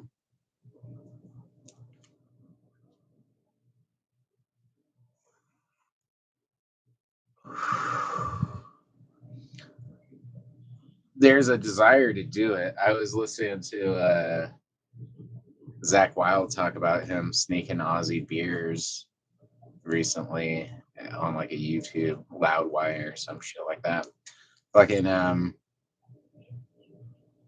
don't know, man. Ozzy's great. He's one of the good ones, in my opinion. Uh, fucking yeah, he was great. And always had great musicians. Him and like Alice Cooper both managed to keep just like great musicians, but stay. They're hair metal guys, but they're just edgy enough to be like cool, in my opinion. They're not hair metal, but they both dabbled, and they're both liked by the hair metal guys. Poem 71. Ozzy's an amazing singer. It's it was kind of crazy, dude. Fucking so when I saw him last time,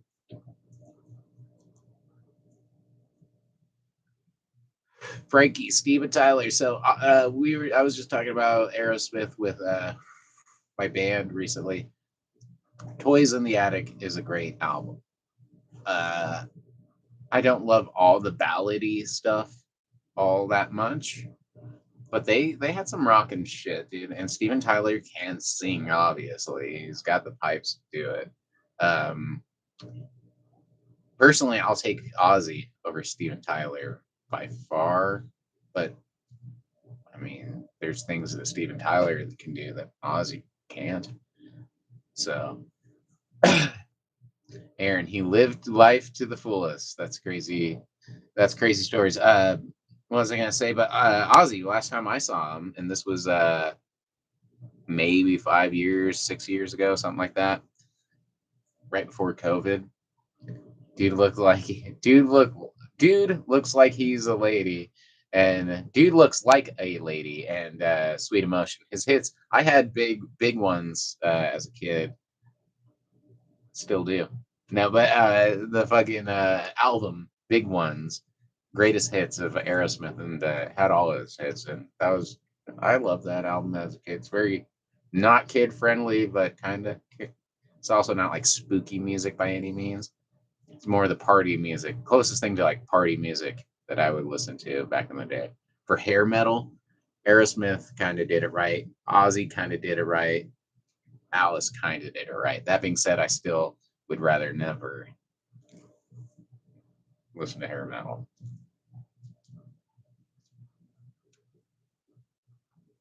So this is Trop Santo, that garlic mushroom onion and Tropicana mix. It's okay. It's good with some hash on there. Ever seen Dazed and Confused? Says Frankie. Yes, I love that movie. My girlfriend's never seen it. Gotta show her that movie because it's awesome. Great movie. It genuinely looks like it's an older movie, like older than it now. It is old. I mean, it looks like it was like a '70s movie, and that's a great compliment. You know what I mean? It looks legit like they did a great job. Yeah, but Ozzy, when I saw him last time, yeah, it was very clear he was fucked up. He could barely walk, barely talk, and then but once he started singing, he could still fucking sing. You know, so I don't know. Ozzy, great guy. We'll end it on the Ozzy shit. Frankie, she's got to watch it. It's a great movie. Are you cool? Yeah, that guy's great. Matthew McConaughey's best role. That's it. Everything else, no, I'm just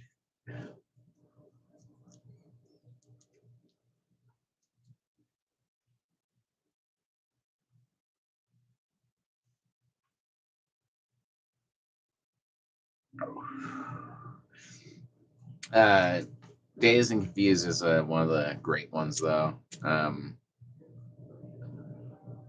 She's seen bits and pieces, and maybe the whole thing of a couple of the Cheech and Chong movies, but it was a really long time ago, and she doesn't really remember them. There's a few movies I've seen like that, quite a few, and so one of the big ones, once I harvest my weed, I want like a big harvest where I can just roll up a huge fat chong joint. I'm gonna wait till he busts out the huge fat chong joint, and I'm just gonna fucking blaze it up. Frankie, has she seen Biodome? I don't know. That's a good question. I think so. I want to say she's seen the Polly Shore movies because we've talked about that at least once. She's at least, I want to say she has.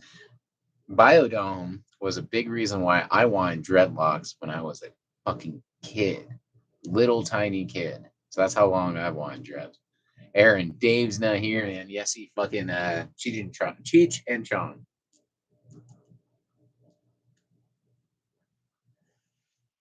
That's huge for me too. I had the Cheech and Chong cassette tapes when I was a little kid, which probably should have had those.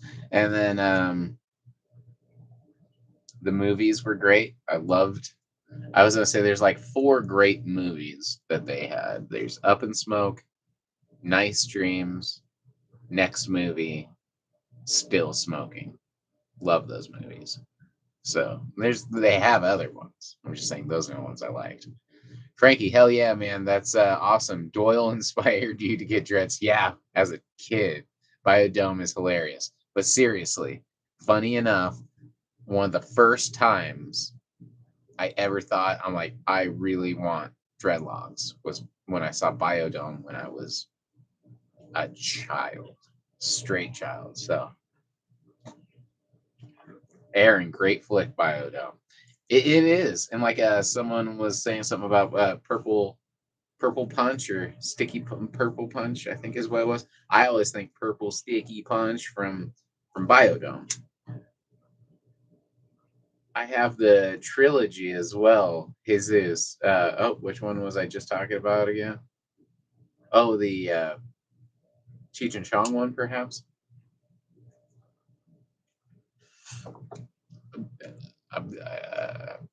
That purple sticky punch, yeah. Fucking great movie. Pauly Shore had a few good ones. I like Encino Man. I like uh, Biodome, and I like Son-in-Law. Son-in-Law was pretty funny when I was a kid, man. I I know I don't know if I want to like show everyone all those all the time. You're gonna make someone really happy. Yeah, Frankie. Yeah, that movie's great. The fact that he's a stoner really helps.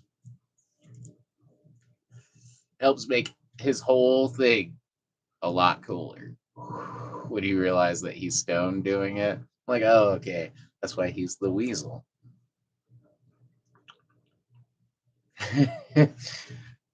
Venom's not here, says Aaron. Dude, I want to make a patch vest dedicated to Cheech and Chong patches and shit like that, and just a really cool one. Huge Cheech and Chong fan. The Weasel. Hey, I'm not hating. He's cool.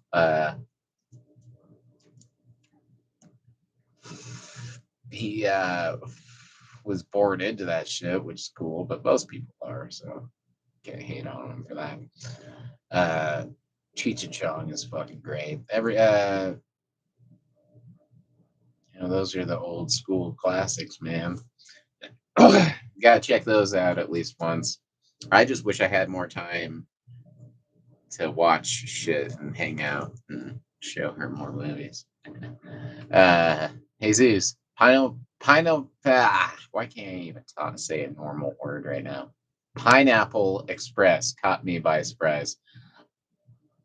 Yeah, fucking Pineapple Express was good. It was huge and it got a lot of people into it, so I like that.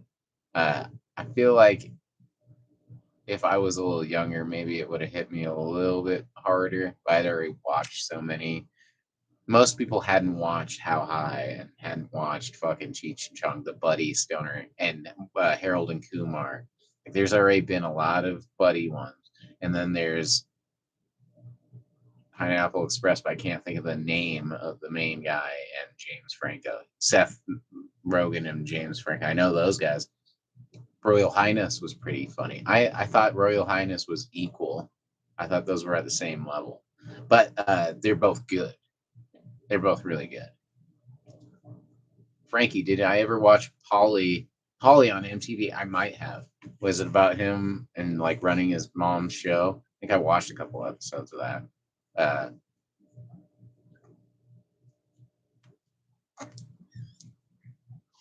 which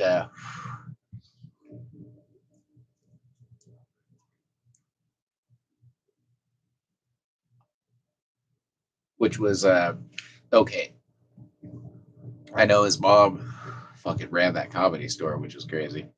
It was a DVD Christmas gift for my parents. My sister bought. Okay, so yeah, that'll catch us by surprise. She didn't know it was a stoner movie.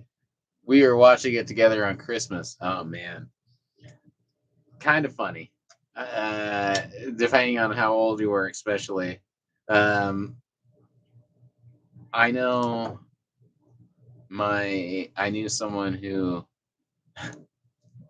was a girl, and her and her father like were on like pretty much shared custody, and their parents split, so they would spend that not too much time, unfortunately, and hang out, and they like would like go see movies quite often, just as something to do.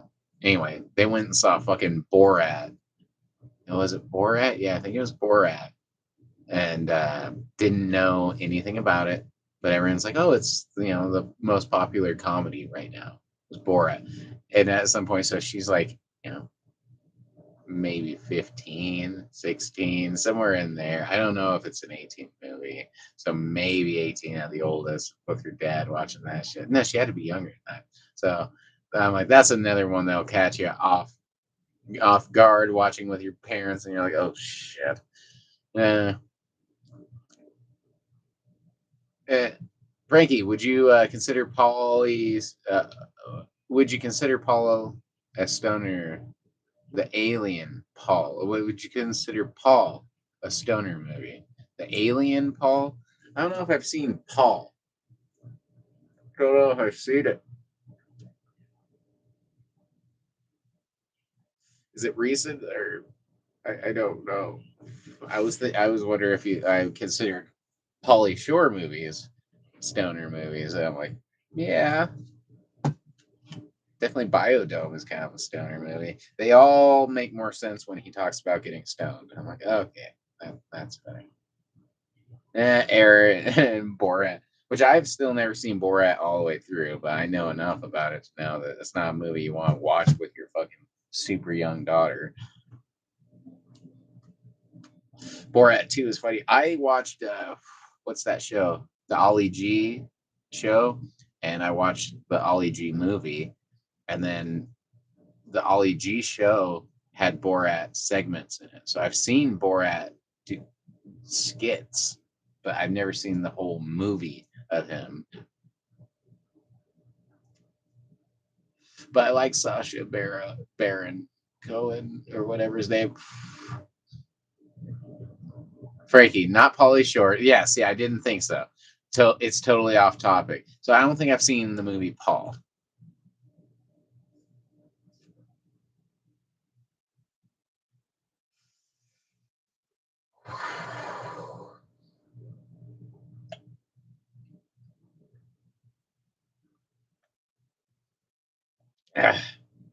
Lonock. I guess I'll watch Biodome again. Yeah, no shit. It's a great movie. It's been a really, really long time. That movie was one of the earliest comedies that were like kind of adult. You know what I mean? It's borderline adult. Frankie, Biodome is one of my faves. There's some parts in the first Ace Ventura that I didn't realize were as adult as they were, but Biodome, they both kind of get away with a lot for for being quite young when I saw them. For being quite young when a lot of people saw them, I saw a lot of shit that was fucking fucked up. So,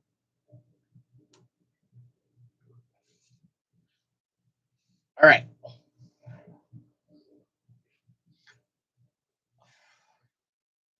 See, Frankie, I got my little nephew into Biodome, and he's only 9.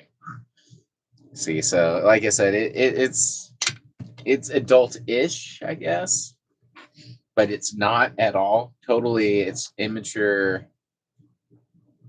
Like they don't cuss or nothing for sure.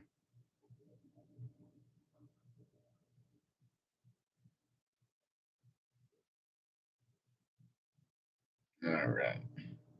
So here's some pictures. It's picture time again. Big Mo says, "Hey, what's up? What up, Big Mo? We are going to get everything that I could possibly knock over and get sticky out of the way." Yep. All right. So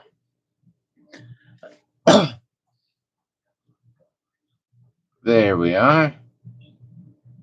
Kind of hard to see with all that high purple. Aaron, so much stuff back in the day could get away with.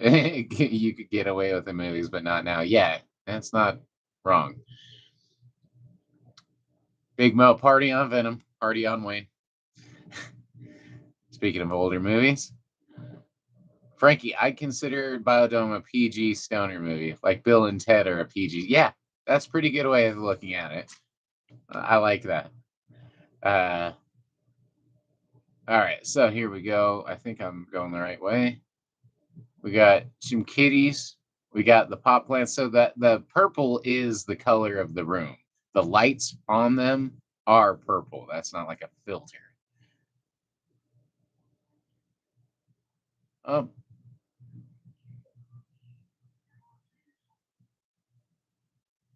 now that's with glasses. Frankie at Wayne's World's another classic, definitely. Uh,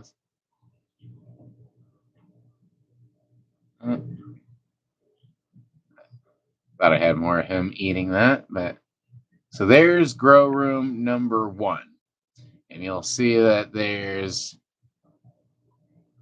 some empty pots in there because the clones I got were not that great. So that plant to the left and that plant to the right are the same age, same everything. It's just some of those clones looked really bad. I'm surprised any of them made it.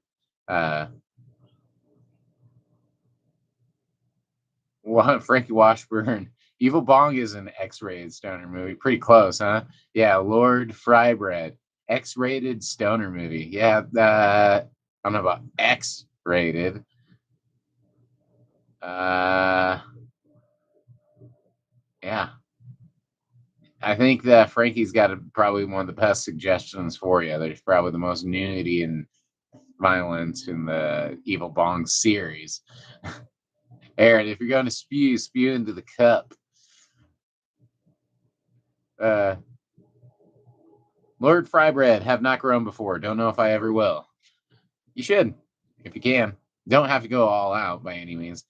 This is my grow tent, which is pretty. I'm pretty happy with this one. Hey, Jesus looks awesome, almost ready. Lord Frybread, Evil Bong, have to check it out. Yes, if you're into stoner horror movies, that's your ticket. Frankie, I got into binge watching the Evil Bong series. I've seen one, and yeah, it is pretty funny. So I have them all. So I was thinking about doing a Evil Bong marathon for Halloween one Halloween. Anyway, all right. So here it is. So I actually have my glasses in front of this to make it look normal. Normally it should be pink.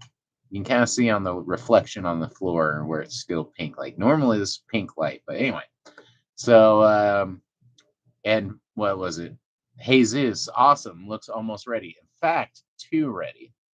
If I can go back, you can see. Okay, see how much room I have there with the hanging. There's not much left. Oops. So it kind of looks like there's a lot of room, but there really isn't. There's not a lot more. I can pull up these strings, and then I can take that latch and latch it up here. But there's not that much more I can go up. So, and you need at least this much distance from the plant and the light before it burns. So I'm like, fuck, it's been growing and growing and growing. It gets really big really fast, which is good and bad. I should have harvested them all smaller sized for these tiny grow rooms. But here it is.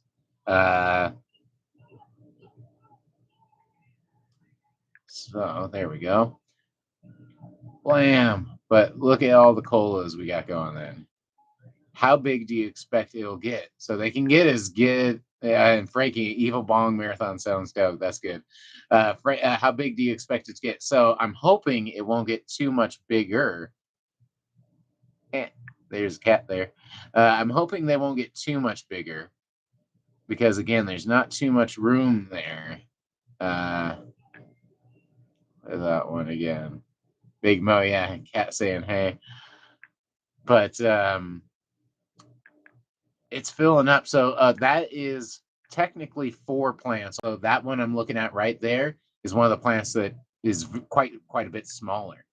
Obviously, it still looks healthy and it still looks good. And then that middle one, bit smaller. But then those 2 on the right are very big and very healthy. But see, there's an empty one. The clones my homie hooked me up with were not super strong and super good. So I got 2 big ones, 2 small ones. And if the whole room was an even canopy and then I only have 4, there should be 3 more in that room. That room would be solid. So I'm really excited for the next round in this one. So this is only at half capacity, unfortunately, because I didn't have the hookup at that moment. See, that's what it actually looks like. Like before, oops, that's with I'm literally taking my sunglasses and then filling it in. Low knock, is that a 2x4? It's actually a 4x4. This one's actually a little bit bigger, like 4.1 or whatever. The other one I have that's a 4x4, this is my finger quotations, is actually a little smaller, and I would say it's like a 3.5, really. But this is a 4x4 for sure. Old school, uh, old school one. So this one's, I keep letting the plants get a little bit too big.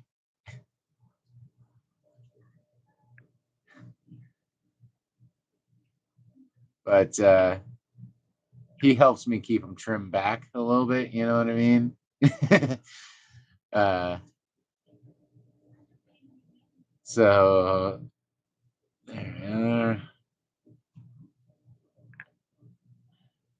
okay, so here's my second room. So here's the room I'm working on right now, which I really like this room as well, except for it's not as easy. The other room is all connected. Every single one of these pots is connected at the floor by tubing. See that tubing from one to the other, that black? It's actually dark blue.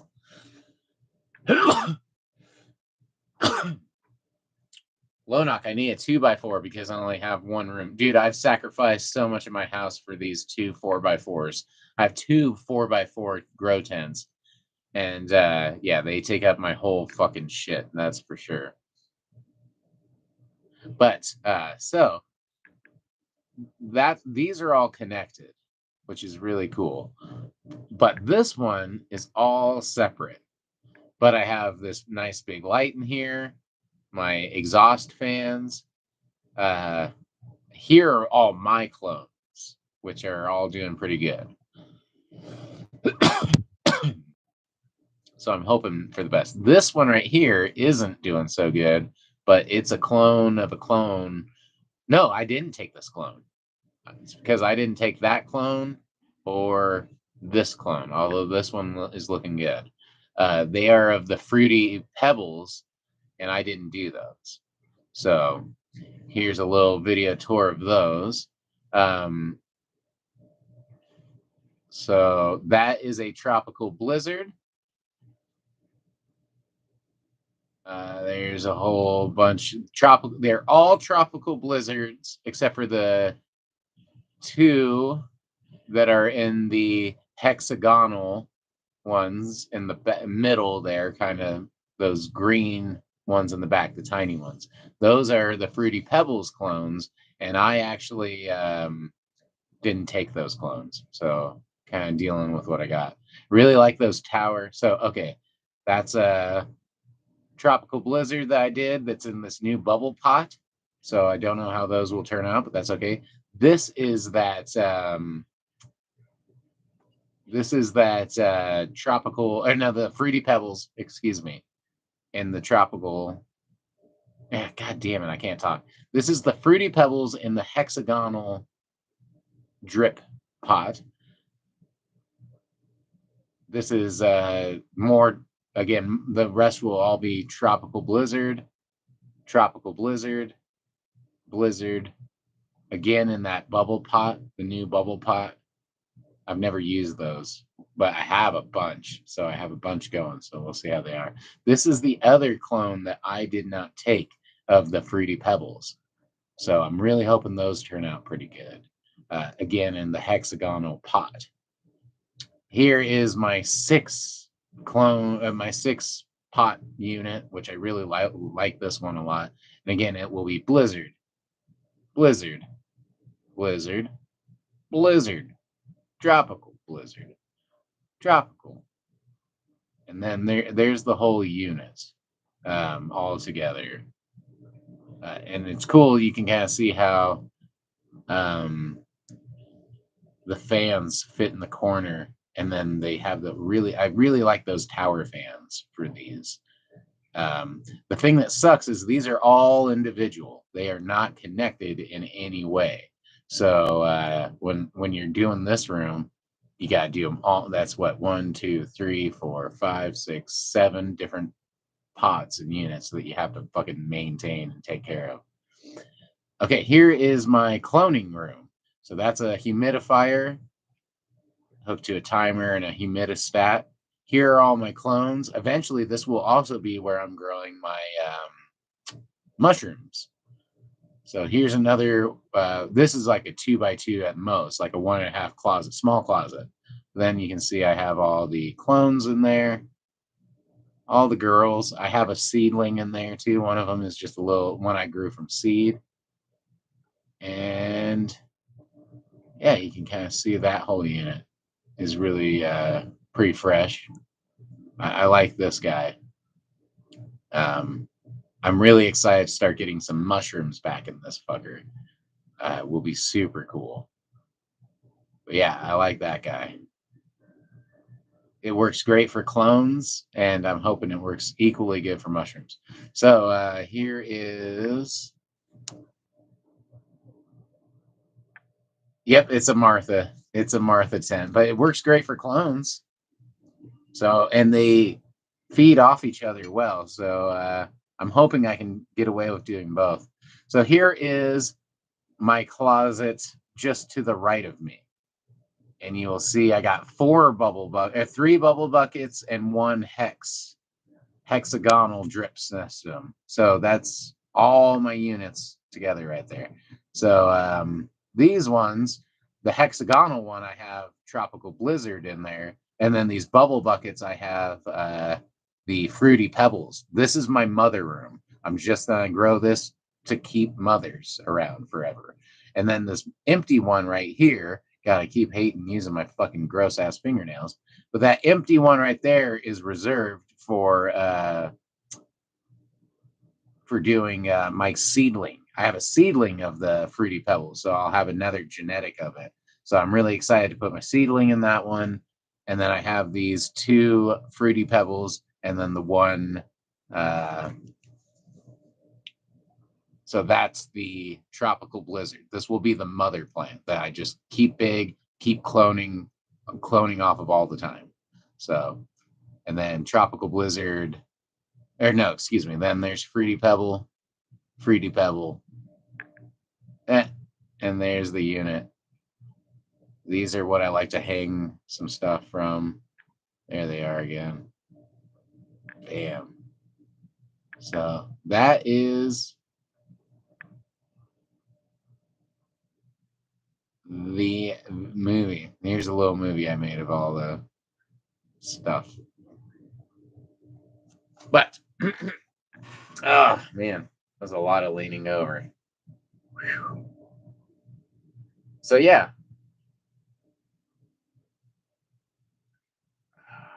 Man. But yeah, Lonoff, Martha 10. That I have never seen anyone. God, my knee is fucked. Sorry, leaning over like that hurt. So I've never seen anybody do the Martha tent with clones in there. Right now, I do not have the humidistat hooked up. I just have the humidifier on a timer. So every like hour or so,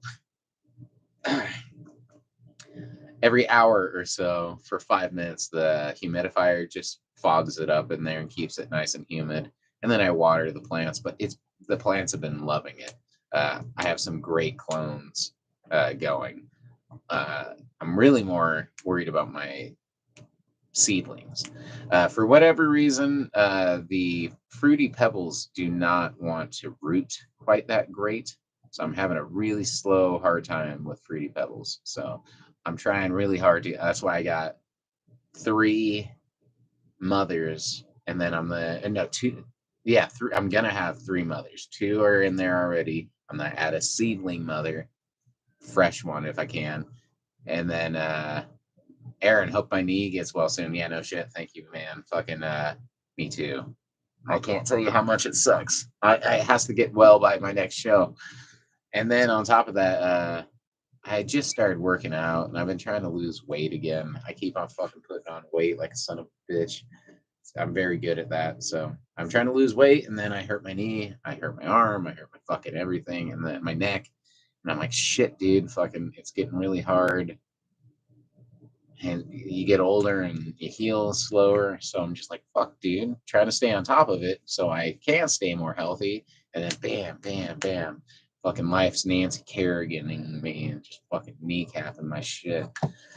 But I've been very happy with the growing. I've been really happy with the band. I've been really happy with making music at home. I got all the furry kids and I got the girlfriends here. And I have ambition to do things. So I'm doing well. Aaron, is Fruity Pebbles any good? I never tried the strain. So, Fruity Pebbles, funny story. Funny story on how come I am growing Fruity Pebbles. So, I let's do a dab. We'll jump into this. So the guy who grew this, and this is Mockingbird or Black Eyed Katie, is what that is. One of the two, whatever it is, or a mixture of the two, and squashed and collected. Lonock, there are so many strains I want to try. Me too. I was just saying, if I gotta go over that message I had again, and we gotta pick one because my friend told me to pick one. We were talking about, oh yeah, so I want to look through these again and see which one has like a lime or apple. Those are the two ones I'm looking for. Ideally, if my strain that I would want to make, experiment with would be like a apple key lime pie, something like that, with the apples, the lime, and then maybe that pie from like one of the gelato, kind of like the cakey kind of flavored ones, like a vanilla-y one or something like that. So that'd be a good strain mix, I think. Uh, I had a candy apple dab once, which was really good too. Anyway, but that being said, the Fruity Pebbles. Where's my dab stick? There it is, hiding behind everything else. So the guy who grew this stuff at one point had this stuff called Lucky Charms. And Lucky Charms was my favorite stuff that he grew. It had a marshmallowy taste, marshmallowy flavor, which perfect for Lucky Charms, right? I'm like, damn, that's very unique. I've never smoked anything like this, quite like this. I mean, really, it was unique and it was great. This was recent. This was like last year or some shit. Uh, that's a nice combo. Yeah, I want the one I'm talking about, the one I want to try. If I was a pheno hunter and I could do it and breed, that's what I would have tried that by now.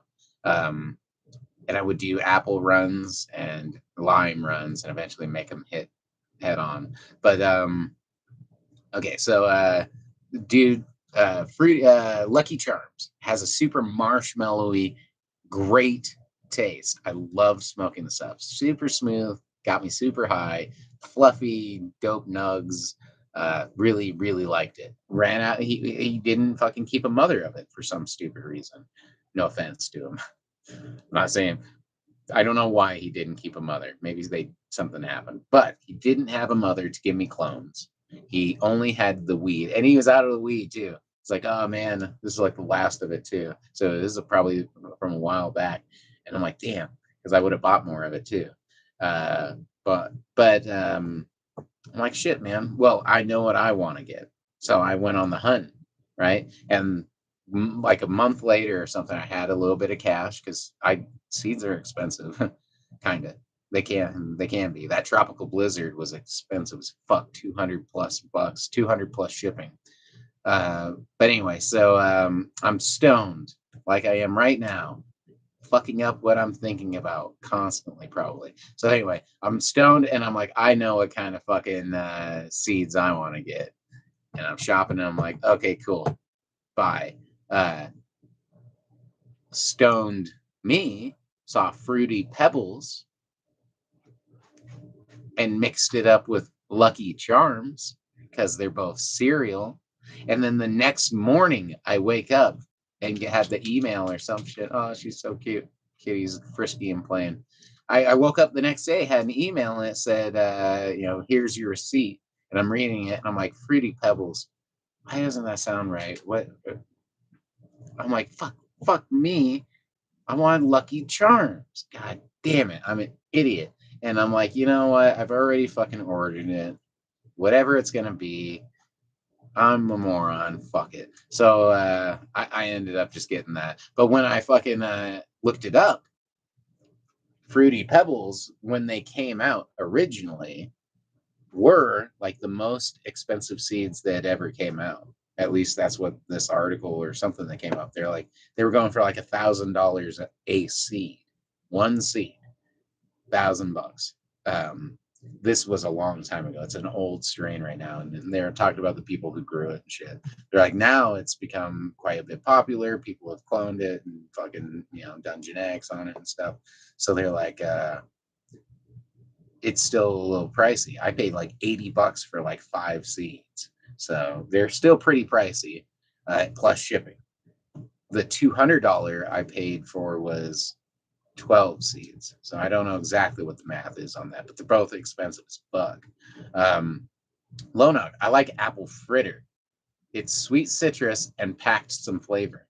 See, I like that apple stuff for some reason has been really treating me well, but you don't find it often. But when I do, I'm like, I want to check out the apple stuff. The apple stuff and the lime stuff, especially if it's like key lime. There's this key lime shit. And so honestly, if I again was pheno hunting, key lime and it was like key lime pie pretty much and caramel apple. Key lime pie, caramel apple mixed. So I don't know what I would call it, but that's what I could call it anything at that point. But that's the ones I really have been like in my head. I'm like, God, if I could mix two on my own, I'd really like those two. Frankie, Fruity Pebble cereals is good as fuck. It's true. I love I love there's weed with food names. My girlfriend doesn't because she's like it never tastes like what it's supposed to. And I get it. Personally, I can smell it. But when you smoke it, it's very rare that it translates out to whatever you're smoking. But I definitely can smell it in the bag or the jar and on the plant. And some really do. Some of the most is the hash I've smoked though, which it makes me kind of hash is always a little more worrisome because I'm like, is there any kind of additive or anything that you're doing? Because this stuff really is flavorful, you know what I mean? Like, but you're extracting the terps, so I like to think of that too.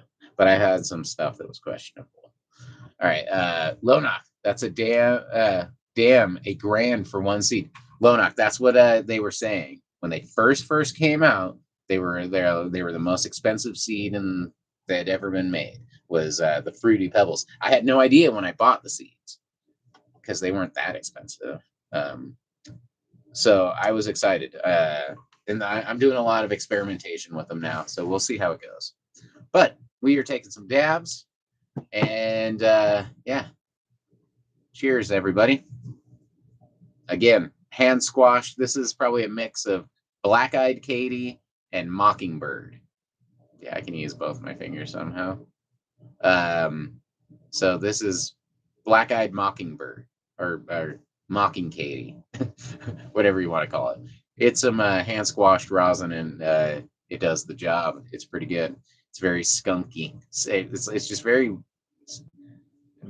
weed, hashy almost, which is good for being hash. But it has a hash flavor. So when you make hash out of it, it feels like it doesn't have any extra terps to it. Just very terpy. What was the marshmallow strain? Was the marshmallow strain magically delicious? Quite magically delicious, dude. I found it now. I don't know how much it is. I could look perhaps real quick before I forget. So the I found some seeds of the Lucky Charms. which I might buy when I have some money. Lucky Charms. I wish I had money because I would totally get them. Am I over 21? Unfortunately. So 30. So they're $10 a seed plus shipping. You can get shut up. What 30 for 3 seeds, 50 for 5. So the shit I bought was 80 for 5, almost twice as expensive as these. Quite a bit more. 10 seeds, 100, 25 seeds, oh man, there's no break on price. So $10 a seed and a stories. So and that's from Pacific Seed Bank. And it's lucky feminized lucky, yeah, these are feminized. I don't like always announcing that, but anyway, it says say hello to your new favorite morning treat. Lucky Charms marijuana seeds can create the ultimate feel-good experience with notes of laughter, high energy, and socialization amongst friends. You also get the fruity and sweet aroma. Not to be confused with cereal. It's a high sativa dominant hybrid, which I'm not super psyched on that. I wouldn't have picked that. I think mine, I thought was 50-50. Oh, this is the Lucky. Sorry, not super psyched that the Lucky is a sativa dominant. Just like I'm a big fan of growing the short, bushier stuff, which is more traditionally a indica. It's where you really fucking fill out grow rooms and shit. And when people are like, "Damn, that's fucking filled. That's a bush. That's huge." Indicas, if you top indicas, can get crazy. Anyway, so can deliver it as tasting. All right. Upload.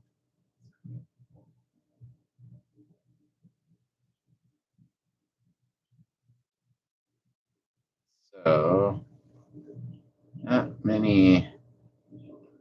a lot of info on it. Just more like, oh, here's some reviews. Let's see some reviews. All right.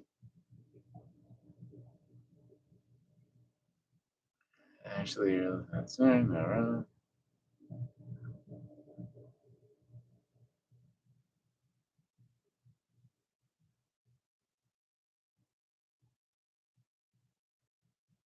Nobody wants to talk about fucking like flavors and stuff, but it was very marshmallowy to me, and I really enjoyed it. So it's from Dutchman Seeds, and I wonder if they created it. It'd be cool if they did. I'm not seeing many other familiar ones offhand, but they're good. From Pacific Seed Bank, that's where I'm probably gonna. I want to get those Lucky Charms going again. Aaron, if possible, send me the website on IG. Would the website ship to Canada? And I bet you they would. Almost guarantee they would. I just closed down that thing, but it was like Pacific Seed Bank or some shit like that. You might have to write it down on a piece of paper. But what is it? Yeah, Pacific Seed Bank, and it's called Lucky Feminized, but it's Lucky Charms. I just wanted to see where they're out of.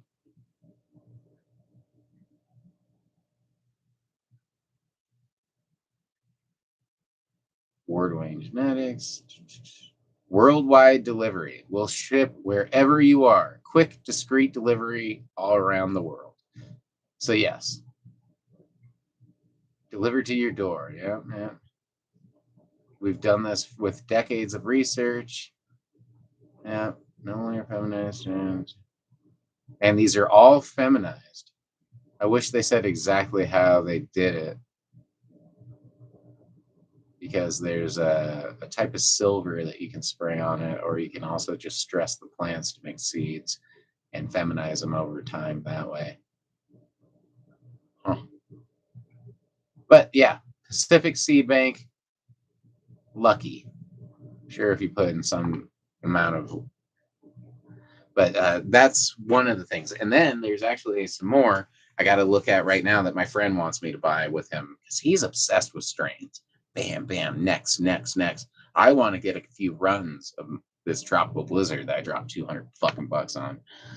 All right. Frankie, have you heard of the show Rocket Power from the 90s? I want to say I've heard the name, but I have not seen it. I don't know it offhand. Aaron, does it have a mountain in the photo? Yes, on the website, like a little mountain. It's like a blue and green. I was just looking at their logo, blue and green, and something like that.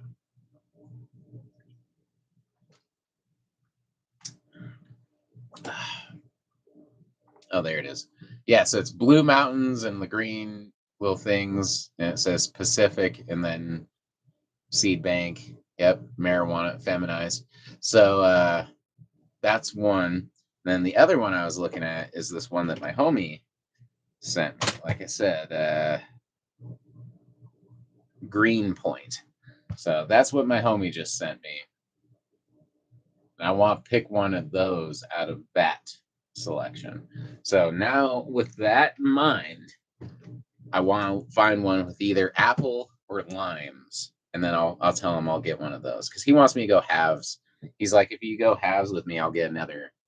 I think there's a deal too. So he's like, if you even go halves, I'll buy another strain, and then we get the discount. And he's like, then I'll give you half the seeds or whatever, which is cool. Or usually I just even tell him keep the seeds, and I'll fucking take clones. I wasn't extremely excited with the clones I just fucking got. So last couple times, but one was the Fruity Pebbles mostly, and those just are not super. They're very, very slow growing. I'll say that. Frankie, it's a show about these group of skater surfer kids who do extreme sports. Rocket Power? No, I have not. That not what I don't know. I have not seen it. Are they still? No, I'm just checking. Are they stoners?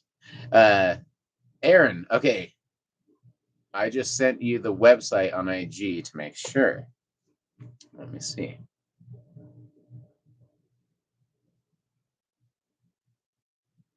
Oh, Nick sent a photo too. It's Charlie. Yay! Hey, Charlie. All right. Let me see. Yep, that's the one. That's the one I was looking at. And then I was looking at the one that's called Lucky. It just says Lucky, but then when you click on it, it's Lucky Charms. They just don't want to put Lucky Charms on the name because technically that's not super okay. Deadhead looks okay. Cotton Candy Kush. I like the sound of both of those. Ginger Ale Feminized actually sounds interesting too. Blueberry Cheesecake. Not a big fan of the blueberries, to be honest. Huh. Anyway, so that's that place. And mostly I'm going to try the Lucky Charms because that was one of the only place I could find it. Aaron, trying to find the marshmallow strain. So yeah, look under Lucky. I think if there's a search in it, just go Lucky and it'll be Lucky Feminized. And then you can go from there. And that should be the one I've been checking out or wanting to. That's where I found the only Lucky Charms I could find was that one. Really, there might be a couple others. Obviously, there's people in the world who have it. Shit, fucking my homie had it, but he always buys from like a dispensary or something. Pull his cat hair out and do a dab with you guys. All right. Aaron found it. See, that's the one I'm looking at. I'm probably gonna buy that. So if you buy that, and I buy that, and we'll both grow it. Actually, if you buy that, you tell me how it fucking turns out, and fucking then I'll have a heads up on it. I'm just joking, but I'm hoping it turns out as bomb as the one I smoked from my homie because it was like I said, a marshmallowy sweet flavor in weed. Never had it, and it was extremely good. Aaron, I want to get some closer to spring to grow outside, which is great. So my goal is to get my mom growing she has a bay window that's like floor to ceiling windows, and it gets really good sun all day long practically. I'm like, okay, you should grow weed just in potted plants right in here and you could do just fine. And I'm like, hook her up with a bunch, because right now I have a shitload of clones. If you know anyone in Denver who wants clones, I would hook them up. Tell them to give me like a bowl or two when they're done, you know? Hook me up with a joint of weed and they can just take a clone of weed and just fucking grow it. But I'm running out of room. It's always good to have too many clones than too few. Frankie, the reason I brought up Rocket Power is because the main character, Otto, has dreads and he skates. It inspired me to get dreads and skate. Really? That's funny. Fucking it's kind of funny what leads down the road. It was what is it? Biodome was the first thing, and that was pretty big actually. And then the next one was when when ICP had dreads is when I first started listening to him and was first a big fan. And fucking shit, it was somewhere in between Riddlebox and Great Malenko, and I was just like, I was a little kid. I'm like, yep, dreadlocks. Yep, right. That was back then. I'm like, okay, dreadlocks. It is. I love ICP. Big ICP fan. There's been some a few albums that weren't my thing, but when you have a fucking 30 album fucking resume, it's a little hard not to have some ups and downs. Aaron, if I lived closer, I would love have taken a few clones from you. Yeah, um, I have some really good clones right now. Anyway, before I forget, cheers, everybody. Let's get some weedage in us. Cheers.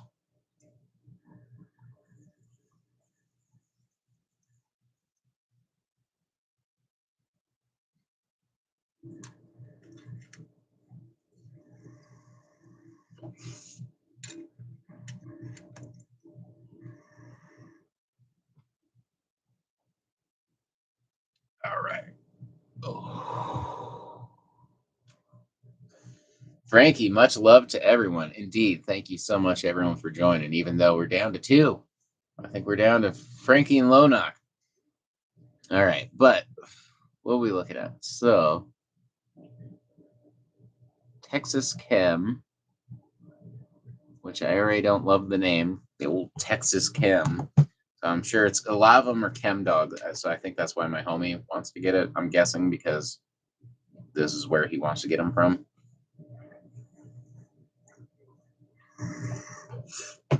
All right, so I don't really love that name, but it's Shoreline OG and Stardog, which I don't really know those. So it's kind of hard to go off of those.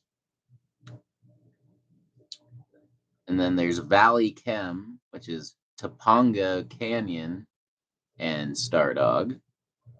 Okay. And then Z Dog, which is Skittles and Stardog, which looks really nice, actually. It's a blurry picture when you blow it up like that, but it's got those purples and stuff. I would really love to grow something like that. So, oof, $98. Those are expensive. How much? Wonder how many seeds you get for $98. Damn, those ones were pricey. All right, and then they have that Bubbles one, which is bubblegum and animals cookies. Sounds pretty good.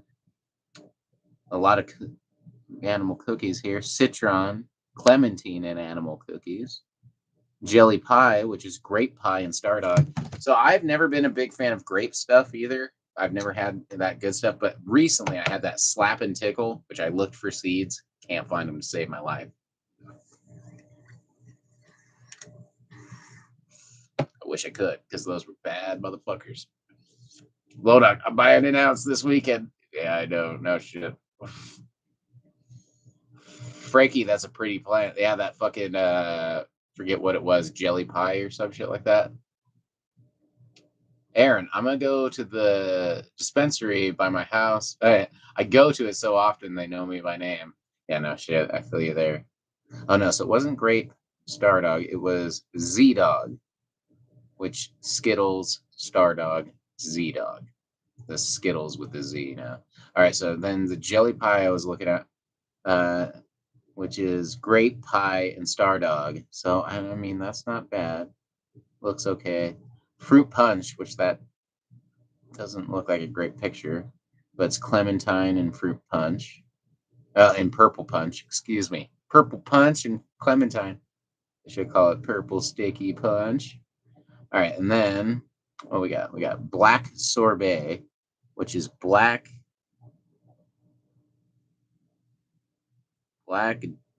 domina. I think it's black domina. It's kind of hard to see it. Black domina, screaming OG, back crossed with gelato one. So black sorbet. Hmm. And it says it's in testing, which is a little weird. And then black glue, which is the black domina screaming OG back crossed with the gorilla glue. Interesting. Yeah, see, purple sticky punch. Anything with the purple, if it's already purple punch and you cross it with anything and you can't think of a name, god damn it, purple sticky punch would be great. All right, let's clear this guy off. Yeah, fucking I really wish I could get into breeding weed, mostly just because I feel like I would love to be the person who got to name them.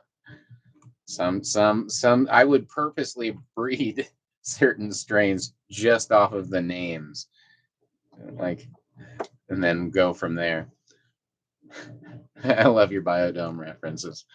Shit. I mean, tonight's packed with them. All right, and then they got Royal Chem, which is Purple Punch and Star Dog. Purple Punch. I don't know where you get Royal. Oh, like, what is it? Royal, the purple fucking whiskey. Why am I drawing a blank? Anyway, Canadian Royal, or wait, I have a bag of it right here. Crown Royal. God damn it. Stupid ass. Anyway, so maybe that's where the purple's coming from. And then Bodega Bubblegum, which is bubblegum and Stardog, which bubblegum would be interesting too. California Cannon, which is the Tahoe OG and Stardog, which Tahoe OG is big on what I'm growing right now. What I'm growing is Tahoe OG and Long Valley Sleigh Ride or some shit. I don't know. And then Western Grail, which is Larry OG and Stardog. Okay. I don't know. None of those are screaming out to me. Maybe that Z Dog. $100. And mostly it's screaming out to me because it's purple. It's that purpley looking nuggage. So I'm like, man, I wouldn't mind that. I might tell him if he wants to get one, get that. He's probably gonna be like, oh great, you picked the fucking $100 one. Some are only 40. Whoops. Never heard of Marshmallow though, says Lonox. See, yeah, that fucking big fan of that. Aaron, what a great Friday show so far. Thank you, by the way. Yeah, a little different to have Fridays. They're probably gonna start being Fridays. FryDaze, FryDaze. Frankie, have I ever grown Northern Lights? Northern Lights is my OG. What I grew the longest, the most of, was the most happy with, right? But the last time I used to grow the Northern Lights mixed with Mamazon, which I've never heard of Mamazon ever again since then. It was a one-time thing, and it was great. Don't know what it is. There was some weird story to it that there's this little Asian lady who just kept mothering it like I'm doing. So she'd clone it, grow it, mother it, clone it. She did it for like a long time. That they're like, she said she'd been doing it for decades or some shit. And this was back in like the very early 2000s by then. So, since the 80s, supposedly. And then they crossed it with a newer Northern Lights at the time was newer, like Chronic. And it was this crazy good weed that I've never been able to find since because it was on the homie hookup of like underground breeders when it was super illegal. So,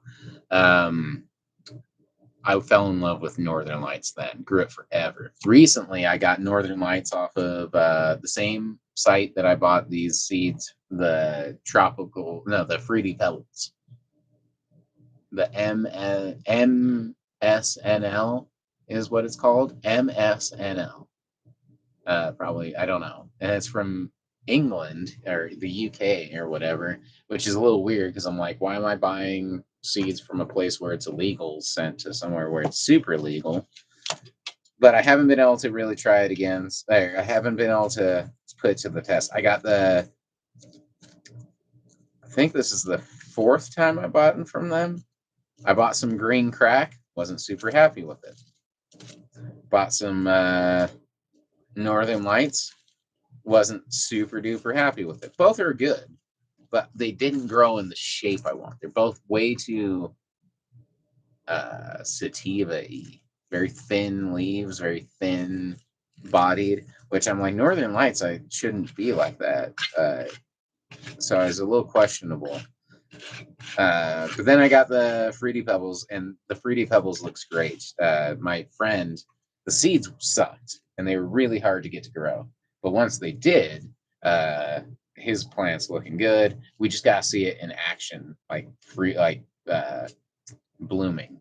Right now, the only thing I have in bloom are tropical blizzards, which I know are good. I just need to get mine going. I should have mine by mid-March, which freaks me out because I don't have much room. I keep doing the same shit and growing them too big, and then they go to the light and they can burn. And there's not much you can do. I put the light to the other side, but then the main cola is not getting much light. It's fucked up. You have to really fucking watch it size wise inside of those little tiny tents. People show pictures just filling them up. I'm like, they're not that hard to fill up. What's hard is to fucking have some self restraint. Fucking bud them early. I could have already, and it's quicker. I could have already had a fucking harvest. I just gotta get into that fucking cycle better. Frankie, I got some Northern Lights seeds, but haven't started growing it. Any tips? Yes. So I have for years done the thing where you take a paper towel, some tap water, wring it out, but so it's still moist. Take a seed, put it in. Usually, I put the seed in some water and just have like a little shot glass and soak it for 24 hours. And sometimes the little stem will already come out. The little tap root will already come out. And then I put that tap root in some rock wool, or you could put in a rapid rooter of cocoa core, and then you put it into a little seed dome. Keep it moist. Keep water in the bottom of the seed dome, but not like don't keep the actual block of whatever you're growing it out of in there. There should be like a little thing to hold it out of the water, but there's water in the bottom. You want it humid in there. I personally put it on a seed mat so it keeps it warm because it can get really cold and hot in my house randomly, but cold as well, especially it's winter right now. And keep it at like 76. And so I'll do all that. But recently I've been kind of just out of time and bored and not bored or whatever, just like yeah, maybe bored with doing the whole thing. So what I'll do is I just take the seed, put it right in the I soak rock wool in pH balanced water of like 5.6 is what you want to get it right around. And then I just kind of make it so it's not like just dripping water, but it's saturated well. And then I just put the seed in the rock wool, man. Pop those in, put them in the fucking little clone dome, which is like $10, and just make sure that they're hydrated. Every few days, pour some water on them. Never let them dry out. That's the biggest key. Is never let them dry out. And dude, it's been super simple, super easy. Clones or seeds are still not my forte. I'm still a little freaked out by them, just because like they're so tiny and so many things can go wrong. And I've lost quite a few seedlings and seeds and shit like that. And then I'm always worried taking that seedling, and clones are kind of the same thing. Clones are a little more sturdy, especially when I take them. They're very healthy, but seedlings, these little delicate things, and I always get worried that I'm like, should I put them into the final growing unit? It's easier with dirt because I feel like it's more forgiving and you can just upgrade the pot slowly and slowly. But with hydro, it's like you got to put them in that final where once you move them, that's their final place they're going to be. You know what I mean? That's the last time, which is good, really. But I'm like, you're just very fragile. Once I have a plant going a decent size, like the ones I have in there, everything's, I'm not worried about it. There's a little tiny one in there of the fruity pebbles. There's two fruity, and both those I have no fucking clue. I didn't take the clone, and they were not the most amazing clones, but they also don't clone great.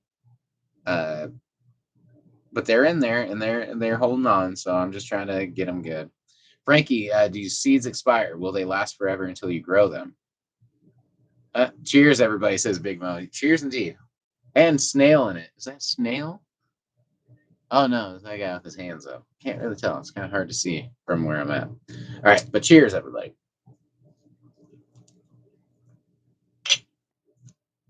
So seeds, for what I've heard, you could keep them in a cool, dark place, especially if they're in an airtight fucking container, for years, like up to 10 years, something like that, 6 to 10, somewhere in there.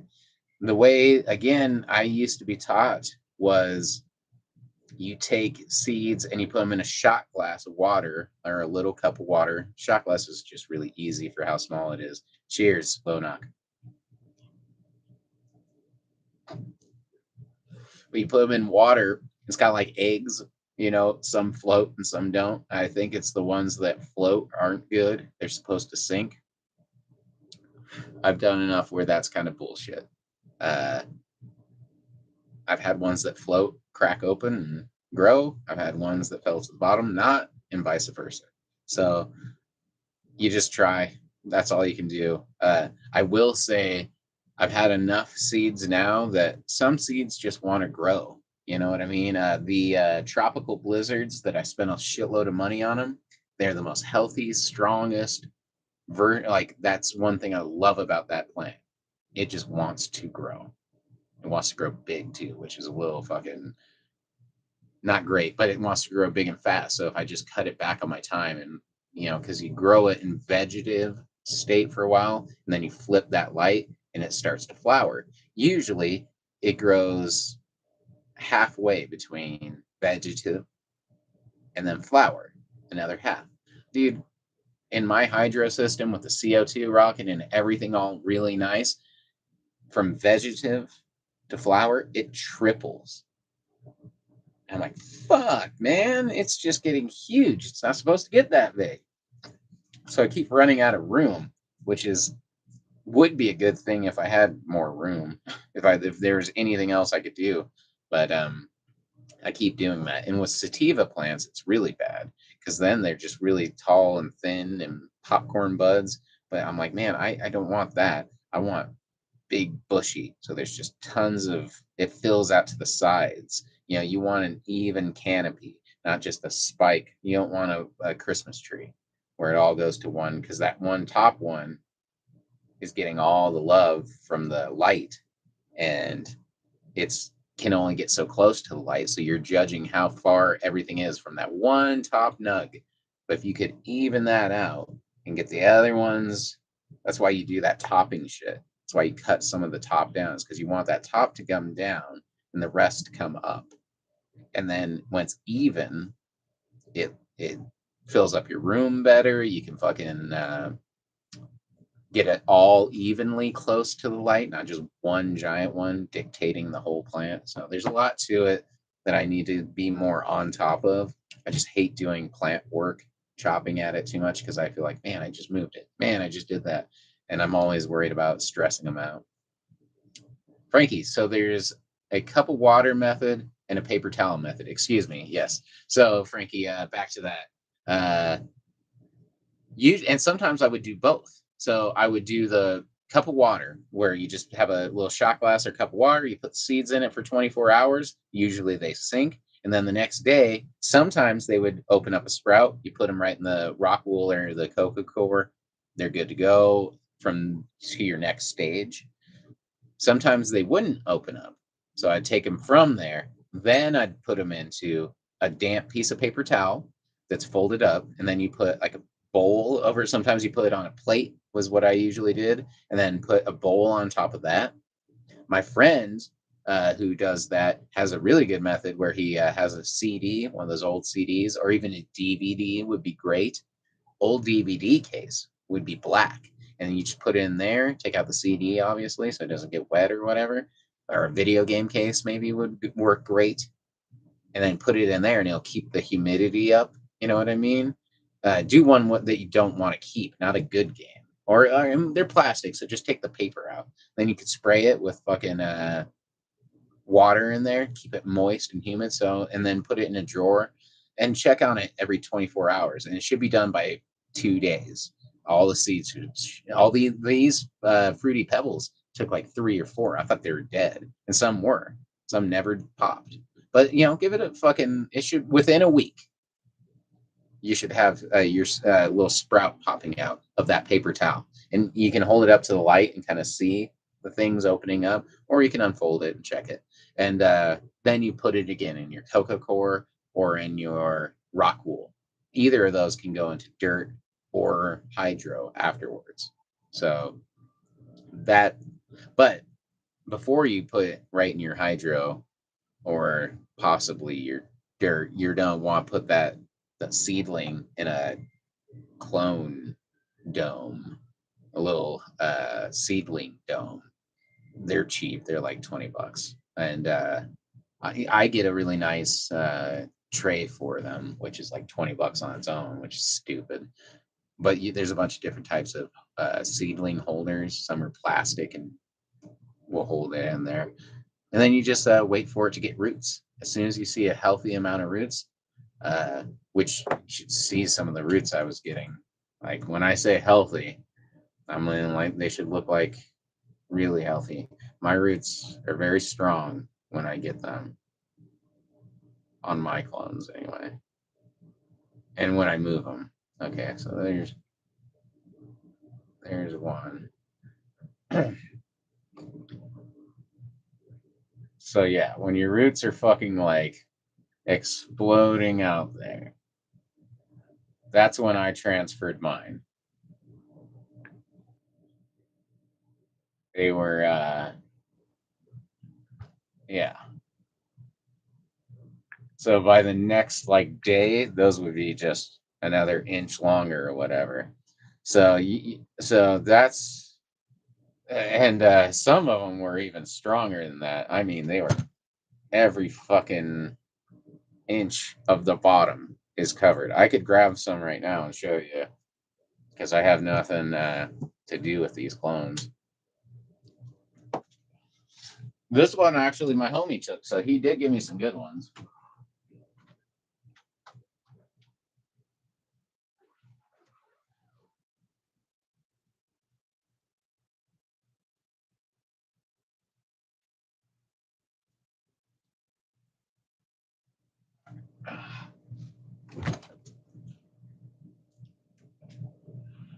Look at that.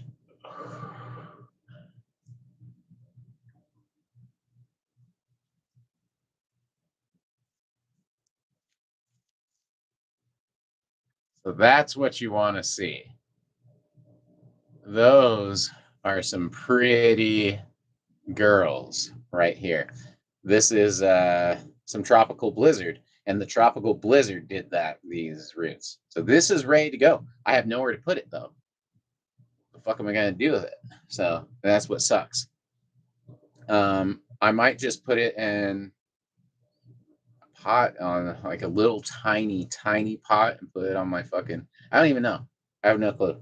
But that's some what I'm talking about with exploding with roots. Once it explodes with roots, you're ready to transfer. This one's passed. IRA should have transferred it, but I don't know.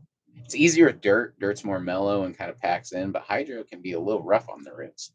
So, yep.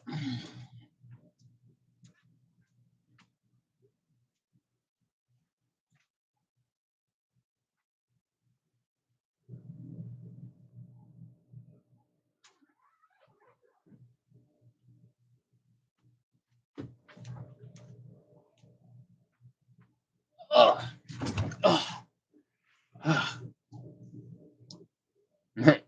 Frankie, a tiny pot on the desk. Yeah, no shit. Um, that would be good. See, that was a clone that my homie took, right? So I'm not a huge fan of the clones he took, but that tropical blizzard still busts out the roots like that. The fruity pebbles, there's like three little roots popping out, and they're tiny. I'm like, or one of those has that fishbone thing going on, and I'm like, it's just not strong. It's not strong. I need to get it big, and then I need to try taking clones myself because I take way different looking clones than that. But I would love to get the tiny pot on my desk or on my fucking shelves. The cats would always be gnawing at it, but so the problem is the time of year. There's too much darkness still. There's not 12 hours of light. So it would start budding almost immediately. And then it might re-veg because the light would be getting more and more and more. So you can re-veg a plant where it'll start vegging out. I didn't know that until within the last 5 years or less, last like 3 or 4, maybe 5 years.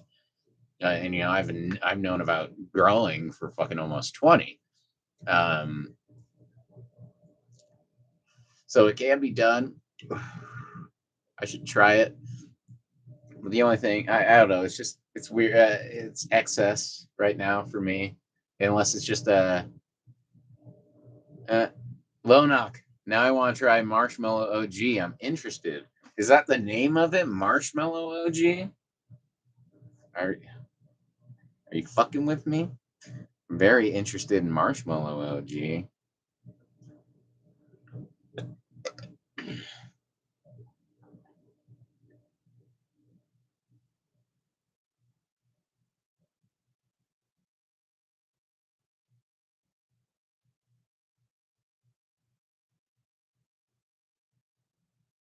Marshmallow OG. Made from Chem Dog, Triangle OG, and Jet Fuel Gelato. Huh. It is a earthy pie skunk with hints of vanilla. I wish it had more. Surprised that it didn't have that description of a marshmallow flavor with it. So hold on. Marshmallow OG seeds. Feminized too. Paradise seeds. Proven to work well with every growing style. Named for smelling like marshmallows. That's cool. Huh. The reviews are in French. So can't quite read them.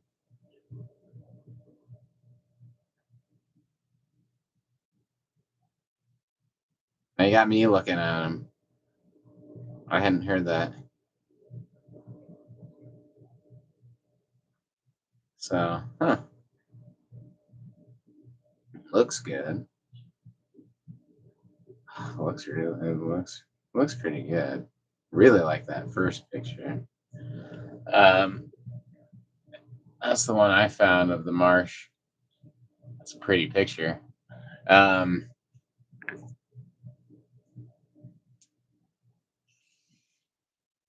so Paradise Seeds, Marshmallow OG.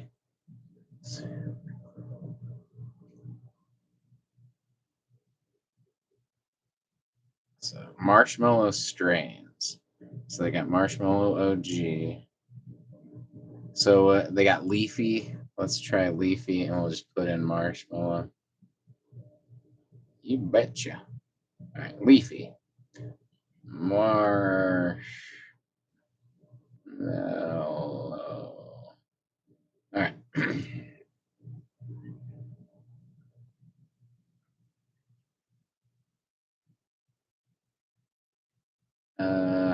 I want strains. There we go.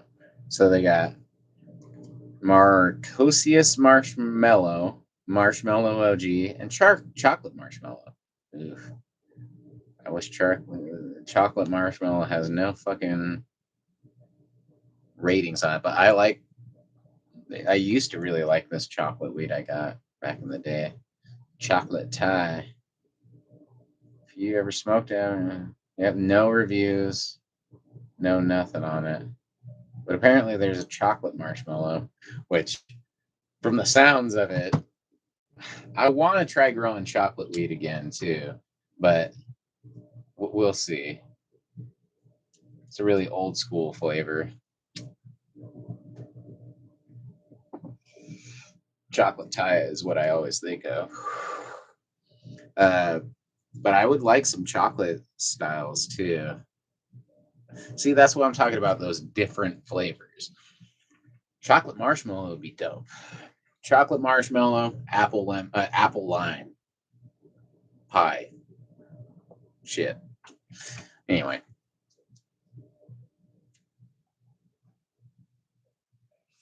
right now I'm pretty happy with what I got. Although they're both fruity. See, that's why I'm like, I wanted some variants. I'm sure that will be different though. I almost guarantee they'll be a little different, but because they look so much different when they're growing. Uh, one's a round bush, and the other one is this huge tree. So they're doing different things. Um, but yeah, I'm just be happy to growing again. I'm done buying weed from dispensaries. I, I'm done buying hash completely from dispensaries. I should say, buying only shit from my homie. I'm almost done buying weed from dispensaries. I'm not. This is okay stuff,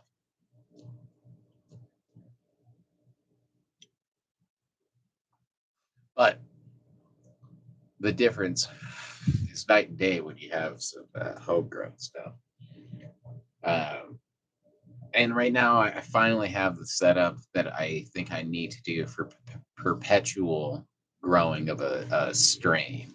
To keep one strain growing, you need to be growing it, cloning it, and mothering it.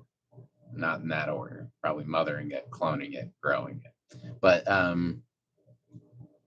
so now I have a clone room, a clone tent, which is my Martha tent. Exactly.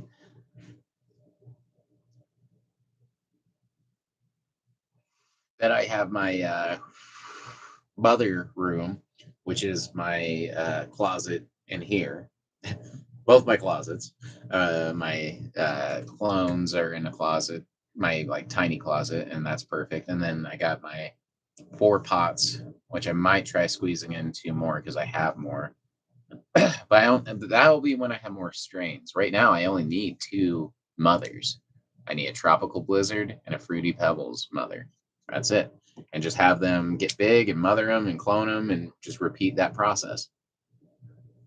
Then I have 2 flowering or finish like full grow rooms, which I can grow a little bit, then flower them, and then that. Then I have the ceiling. So I think this will be set where I can keep the tropical blizzard alive forever and the fruity pebbles if I like the fruity pebbles. I almost guarantee I'm gonna like the tropical blizzard. Not to mention I have that buyer's remorse of spending a lot of money on it. So I'm gonna get my fucking use out of the tropical blizzard. That ain't going away for a while. Plus, I know I love how it grows. So at least as far as hardiness, that motherfucker wants to grow. Um, it's very strong. It was grown to, it was created to be grown outside. That's a very resilient plant. So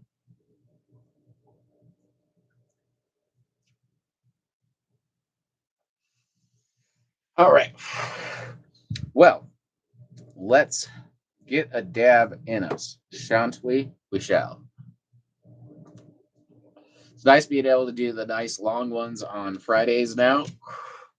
I'll have more time and more consistent. I can almost guarantee I'll be here next week, as long as I keep them on Fridays. I can make my time work so much better. But yeah, we've been just going on about what strains. That's something I could talk about. So that's something that this conversation I'm having right now is usually how it goes down when I'm talking with my homie who grows weed and who's telling me to pick one, which I think I picked what I picked. Z Dog. I think it was Z Dog. I'll tell him to get me some Z Dog. So I might be growing some Z Dog in the future. Not my favorite name, but it looked good. It's that purple. I want it. It stood out as the color for sure. Yeah, Z Dog or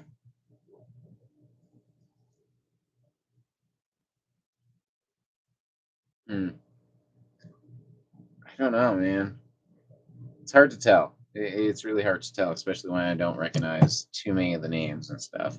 So, but yeah, I might be growing some fruity Lucky Charms in the future, but can't tell you on that one. Should be doing more video games here soon. Have a really cool mushroom video game.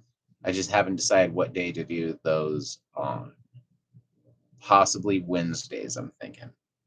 Uh, but I don't know. I also really have to start making some more money at my work. It's been a tight month with my injury and with everything else. So I just want to get back to work and make some money and fucking have some to spend on things. I need a fucking new car. I want to buy a trailer for touring.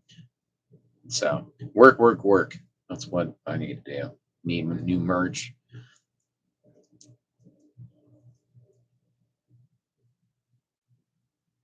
So I'm hoping that I grow enough weed. So I spend probably like a good $400 on weed a month, if not more. If you include hash, man, fuck, a lot. Let's say an easy $500 a month. So that's not good. Uh, no matter what, at maximum, I'm paying an extra $100 a month to grow it, which sucks now because I don't have anything to show for it. But once I start harvesting and doing harvest after harvest, $100 a month. I mean, I'll be harvesting ounces so at a time. So Lodoc, I smoked a lot of hash last summer, dude. What bums me out is how much money I gave to shitty BHO, shatter, and badly extracted, the cheapest of the cheap, but in large quantities of hash I would go through. It's not good for you. I don't want them to have my money. Just sucks. And I'd be smoking it probably right now if my homie didn't get a rosin press and just get to it, which I'm so glad. And I think a big reason I told him was to get one was I'm like, I promise you. I told him I'm like, I'm spending like $300, a good $300 in hash to myself a month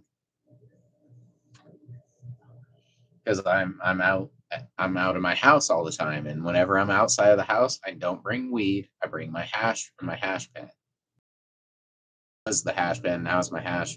No, I don't really have anything at the moment because it broke. But normally it's my e rig, my little portable rig, and I'm just doing dabs and dabbing hard. So I told him, I'm like, you get a rosin press and you start pressing rosin, I can guarantee $200 to $300 every single month that I'll give you.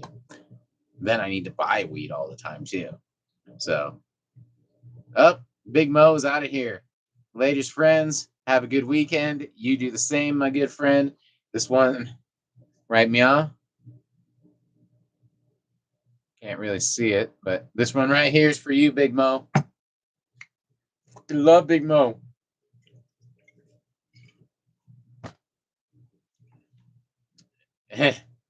Anyway, cheers to it. Cheers to all you guys. Thank you so much. Although it's now officially Shatterdays, everybody. Cheers to another Shatterdays. Snuck it in there somehow. I just have to do FryDaze into Shatterdays. That's not bad. Cheers. See you next time. Big Mo, I'm not going anywhere. But you have a good night.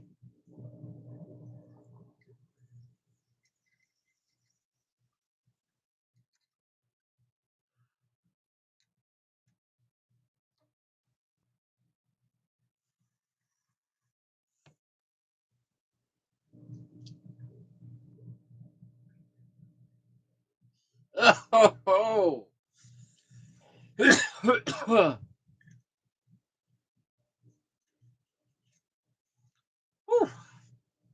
Cheers indeed.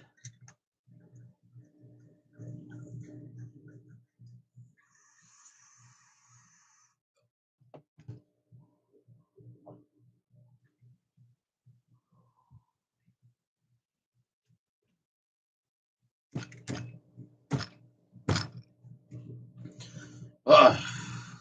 So now all I really need to do is get to growing mushrooms again.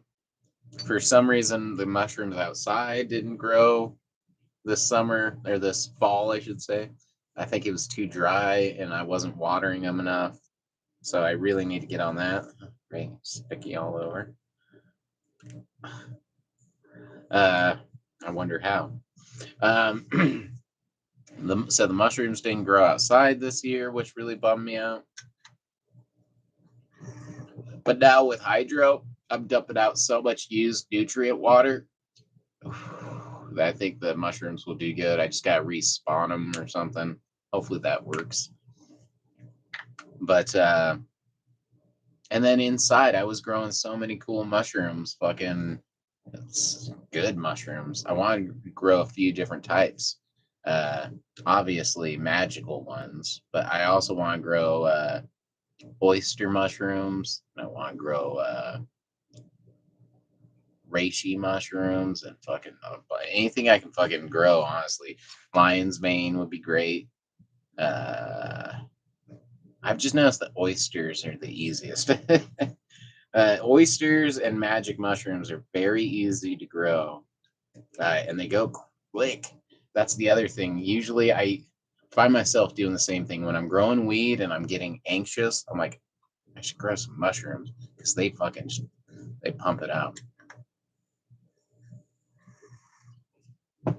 comparatively. They happen very quickly, especially after they get past the spore like inoculation phase. It takes a while for the spores to turn into mycelium and take over the substrate, but once they do, the mushrooms themselves just start popping up overnight. I'm like, damn, look at the size of them. They were nothing yesterday. I love how quick they grow. Uh, Lonoc, I grew AA albino and Mexicana, which I've looked at both. I personally have tried a few different kinds, but I only had good luck with B plus and what was the other ones? I've gotten a bunch, but the B plus by far were the most, again, resilient, strongest against molds. They just were big. Oh, there's a puppy there. There's a puppy there. Oh, Mistress Puppy, I think it's about time to call it. We're gonna take a bong rip and smoke a bowl with you guys, and we're calling it a night. But yes, what did I grow?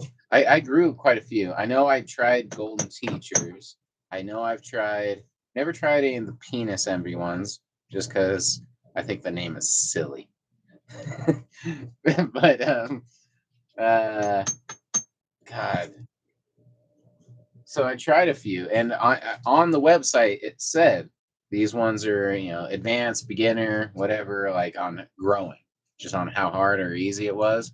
And I got the B plus ones initially, and man, I've grown huge B pluses too. So I feel like their size and their yield is big, which for me is great. Their potency was just as strong as anything I've ever fucking grown and taken, and very strong, very quick acting too. And I'm like, man, it's just all those things, and they're very traditional looking, very solid looking mushrooms. I'm like, I love how, man, I have pictures of them where like I grew them like the size of my fucking hand, dude. These huge ones. I'm like, that's really cool to give away to people too. I'd love to grow more, but I didn't have I would love to try mushrooms again.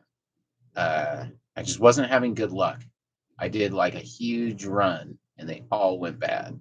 So coming up here, I'm going to set up a grow tent to dry the wheat. I have a 2x4 grow tent that it's in the way of everything now. But I want to pop it up to dry wheat in there. Before I do that, I could clean it out really good and use it as an inoculation room as well for mushrooms and just fucking try another mushroom run. Uh, and then see how that goes. And if it goes really well, then awesome. The hardest part about mushrooms, it's just like everything probably, but just like weed, is it's not once they get going, I've never had a problem. You've succeeded and they kind of just go on their own. And there's a puppy here. But it's when it's getting them started. It's the inoculation phase for mushrooms. It's the clone seedling phase for weed. That shit's it's fucking they're very fragile and delicate, and they're these tiny little things that you gotta take care of, and it sucks losing them. It sucks losing anything or any. They become it's one of the most therapeutic things you can do is grow something. Most people are probably going to grow food, but I would love to grow food actually. That'd be cool too. House plants cool too, but I like weed and I like mushrooms. I like eating mushrooms and I like smoking weed. So that's the things that I emphasize. But mushrooms are fucking amazing. Mushrooms are just crazy. I don't just mean magical mushrooms. I just mean in general, mushrooms are these amazing entities that we are able to share the earth with, and they don't kill us because they're everywhere. You know, the fungus, the fungal end of things with like bacterias, funguses, molds, all those things take up so much of that. I mean, every breath you take, has something in it. So they're everywhere. They're on everything. They're not plants. They're these unique things. Mushrooms are great. Weed is beautiful too. Lonoc. Yeah, I had many trips. I've definitely done my share of tripping. But when I keep emphasizing how much I love growing mushrooms, I do want to emphasize that I grow legal mushrooms. Like oysters are beautiful and amazing mushrooms too. And my fucking wine caps are my favorites. I probably enjoy those more than the fucking magic mushrooms. They're just so there's something about plucking hand-sized giant mushrooms out of your front yard that gives me joy that few other things in this world are capable of. You know what I mean? Like it's top tier shit right there. I'm so happy I would love to. I'm gonna try and grow more mushrooms outside because it's so cool, and inside. And I would like to grow more vegetables and fruits and shit like that. There's something again to bring it back to what I was talking about. It's very therapeutic to take care of and nurture something from this little tiny seed, this little tiny seedling, and watch it get strong and big and fucking take care of itself. And then, inevitably run the circle of life and have its course and fucking it perishes and you feast upon the remains just like you would anything else. No, unfortunately, that's how it does go. But it does teach you that teach you lessons. It teaches you lessons about life and fucking nurturing and caring for something that inevitably is going to leave and pass away, and how to do that respectably, and how to, take care of things. It gives you order and fucking cleanliness, and like it gives you good habits. Growing weed does. It teaches you how to care, teaches you how to fucking basically teaches you how to care. And that's super cool and super important. I'm super stoked on it. Hopefully, what is it? It's not too much longer. How many weeks away? I'm counting down the moments. Let's see. I have one, two, three, four, five. I got 5.5 weeks, and I will be on vacation. Unfortunately enough, just unfortunate that I won't be here. And this is roughly when I should be harvesting my first plants. Is right at that time. Is what I say, about 5 weeks. I mean, it seems forever from now, but it's 2 months. It's not even 2 months. So, cheers, everybody. Hopefully, everybody who's growing has a happy harvest. Hopefully, everyone who's not growing starts growing. And everybody who stops growing starts again. Anyway, have a good one. Let's smoke up this bowl. We're going to wrap this night up here pretty quick. I think this was a great FryDaze. This is what I'll probably be doing from now on the streamings. And then also, there's a lot of, I've never ran out of ideas or want to do this show more. I've just been working more, doing more of the band stuff because it has more of an immediate payoff and maybe more of a long-term payoff as well. This YouTube show I do because it's fun and it's free, and I can, you guys actually pretty much. That's why I do more live streams than the other videos. Uh, the other videos, it's cool. I've had a video get like 500,000 views. I've had a video get like 20 views, but those 20 views were viewers that I'm talking to. I'll take the 20 people that I talk to with an actual interaction over fucking was 500,000 people viewing something to you. It doesn't do shit. I mean, I can just read all the comments, but not all like 90% of the comments are stupid anyway. Like they're not like they were, which says a lot. Like just really young people who fucking just don't know shit, talking shit or making jokes and stuff, which is fine. But as soon as it got age restricted, that shit really dropped down. And then I don't get notifications too. Once you hit a certain amount on a video, it doesn't show you them anymore. It doesn't say notifications. So anyway, I would love to do more of this show. I wanted to do a song a day thing 1 week, where a song in a day thing, where I do a song from beginning to end on either a live stream, or I could just videotape it and put one out a week, something like that, or put one out every now and then. I wanted to do more grow videos, which that will start happening because I have a grow going on. God, the list could go on and on and on about videos and shit I have wanted to do. So hopefully all that shit starts happening. I also would love to go back on tour. I also have a side project, like I said, of Acid Bath tribute band that me and my girlfriend wanted to do. So hopefully that will get going. I have to learn a lot of music on the bass, which I've got a couple of songs. I'm a third of the way in. and like a hundredth of the way prepared. But I will be prepared hopefully by the end of the year to play bass in that band and do some background vocals. Um, but plenty of time for everyone to get prepared on that and for my shit to heal up because right now I can barely walk.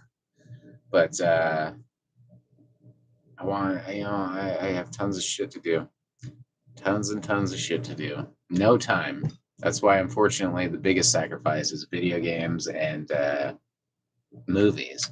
But if I can do video games while I chat with you guys, two birds, one stone. So, Ganja Game Nights is back, motherfuckers. Cheers to that. The next game I have up is this puzzle platform game called Mushroom 11. So we're going to play some mushroom video games. I also wanted to get some weed grow drug simulator games. There's a bunch of those I thought would be very fitting for the show. And then, yeah, who knows? Resident Evil 4 comes out. That game looks pretty cool. I wouldn't mind replaying that game and doing some live streaming. So who knows? Maybe I could even fucking bust out some live stream of some brand new games instead of all these old games. Shit could happen. I'm excited. The future is looking good.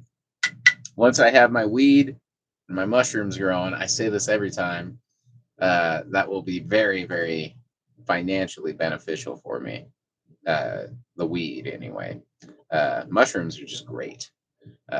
Again, the edible ones, man, like I have those all the time. It's so cool to have fresh mushrooms and omelets. Fucking, they're in every meal I make eventually. And then I have mushrooms growing outside and inside. God, that's great. But anyway, we're not calling it a night. If you're in the Denver area, if you know anybody in the Denver area, come and see my band. We're playing on the 18th this month, and I will give you free clones. Free weed clones. How about that? You want free weed clones? Just come on down. Just joking, obviously. But if you know anybody who wants any clones, they can have them. And they should go to my show. So there you go. My goal is to be on tour more so I could actually see all you great people. Aaron, have a great week. You do the same. Keeping my fingers crossed that my knee isn't permanently fucked or even fucked for too long. It's not great. But shit happens. We will make shit work. I am in a pretty good place. When I have weed growing, I'm happy. When it's not happy, I get upset. So it's right now, I'm very happy because even the plants I have going, the only problem is they're too big. What a horrible problem, but it is kind of a problem. It's my fault. I've done it so many times and I promised myself it wouldn't happen. I did it again. But I have so many backups. But I'm like, okay, shit's gonna be good this time. I needed to take a little break from doing the music stuff in Condemned, and I had to get back to making my own music and my pod and my own thing. But I'm feeling recharged and ready to fucking slam back on shit. So I'm feeling good. Shit's good. So Lonok, Aaron, Big Mo, Frankie. Up. That's everyone on the list. I try to give a shout out to everyone on the list towards the end because that's the easiest way because those are the ones I will remember. Nick was on here tonight. There was other people. I'm having a brain fart. But yeah, man. Hopefully everyone had a good FryDaze.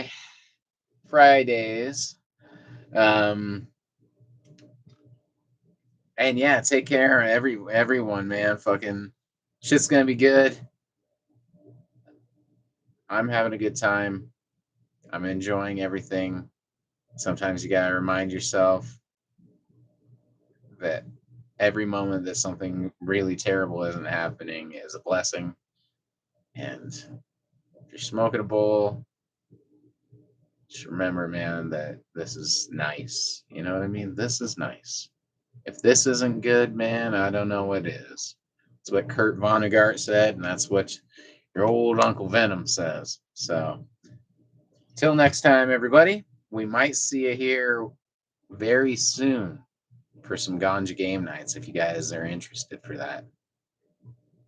Frankie, glad you streamed tonight. I'm glad you joined. So that's what I was just gonna say is I might be doing some ganja game nights here soon. A nice fun game that hopefully won't give me a headache like the last couple I've done.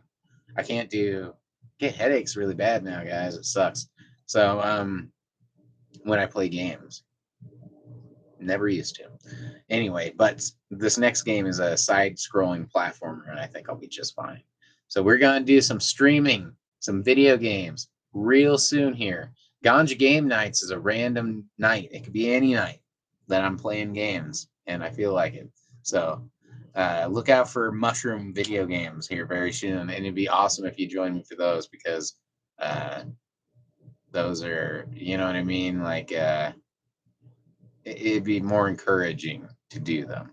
I get a great response on these streams. Like I said, it's just hard to read and stuff. So I mean, we'll see how Ganja Game nights go. But I enjoy doing them. Like I said, it's my time to play video games. So all right, boys and girls, gals and gentlemen, ladies and germs. One last bong rip, and we're gonna call it a night. Much love to each and every one of you. Take it easy. Keep it keefy. Like, share, and subscribe. Although I'm sure you are, right? But just that's something I used to say. Cheers, everybody.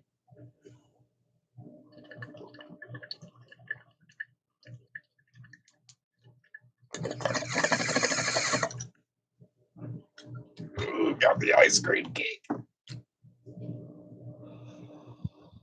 Woo! Ah, and until next time, see you around. Be safe.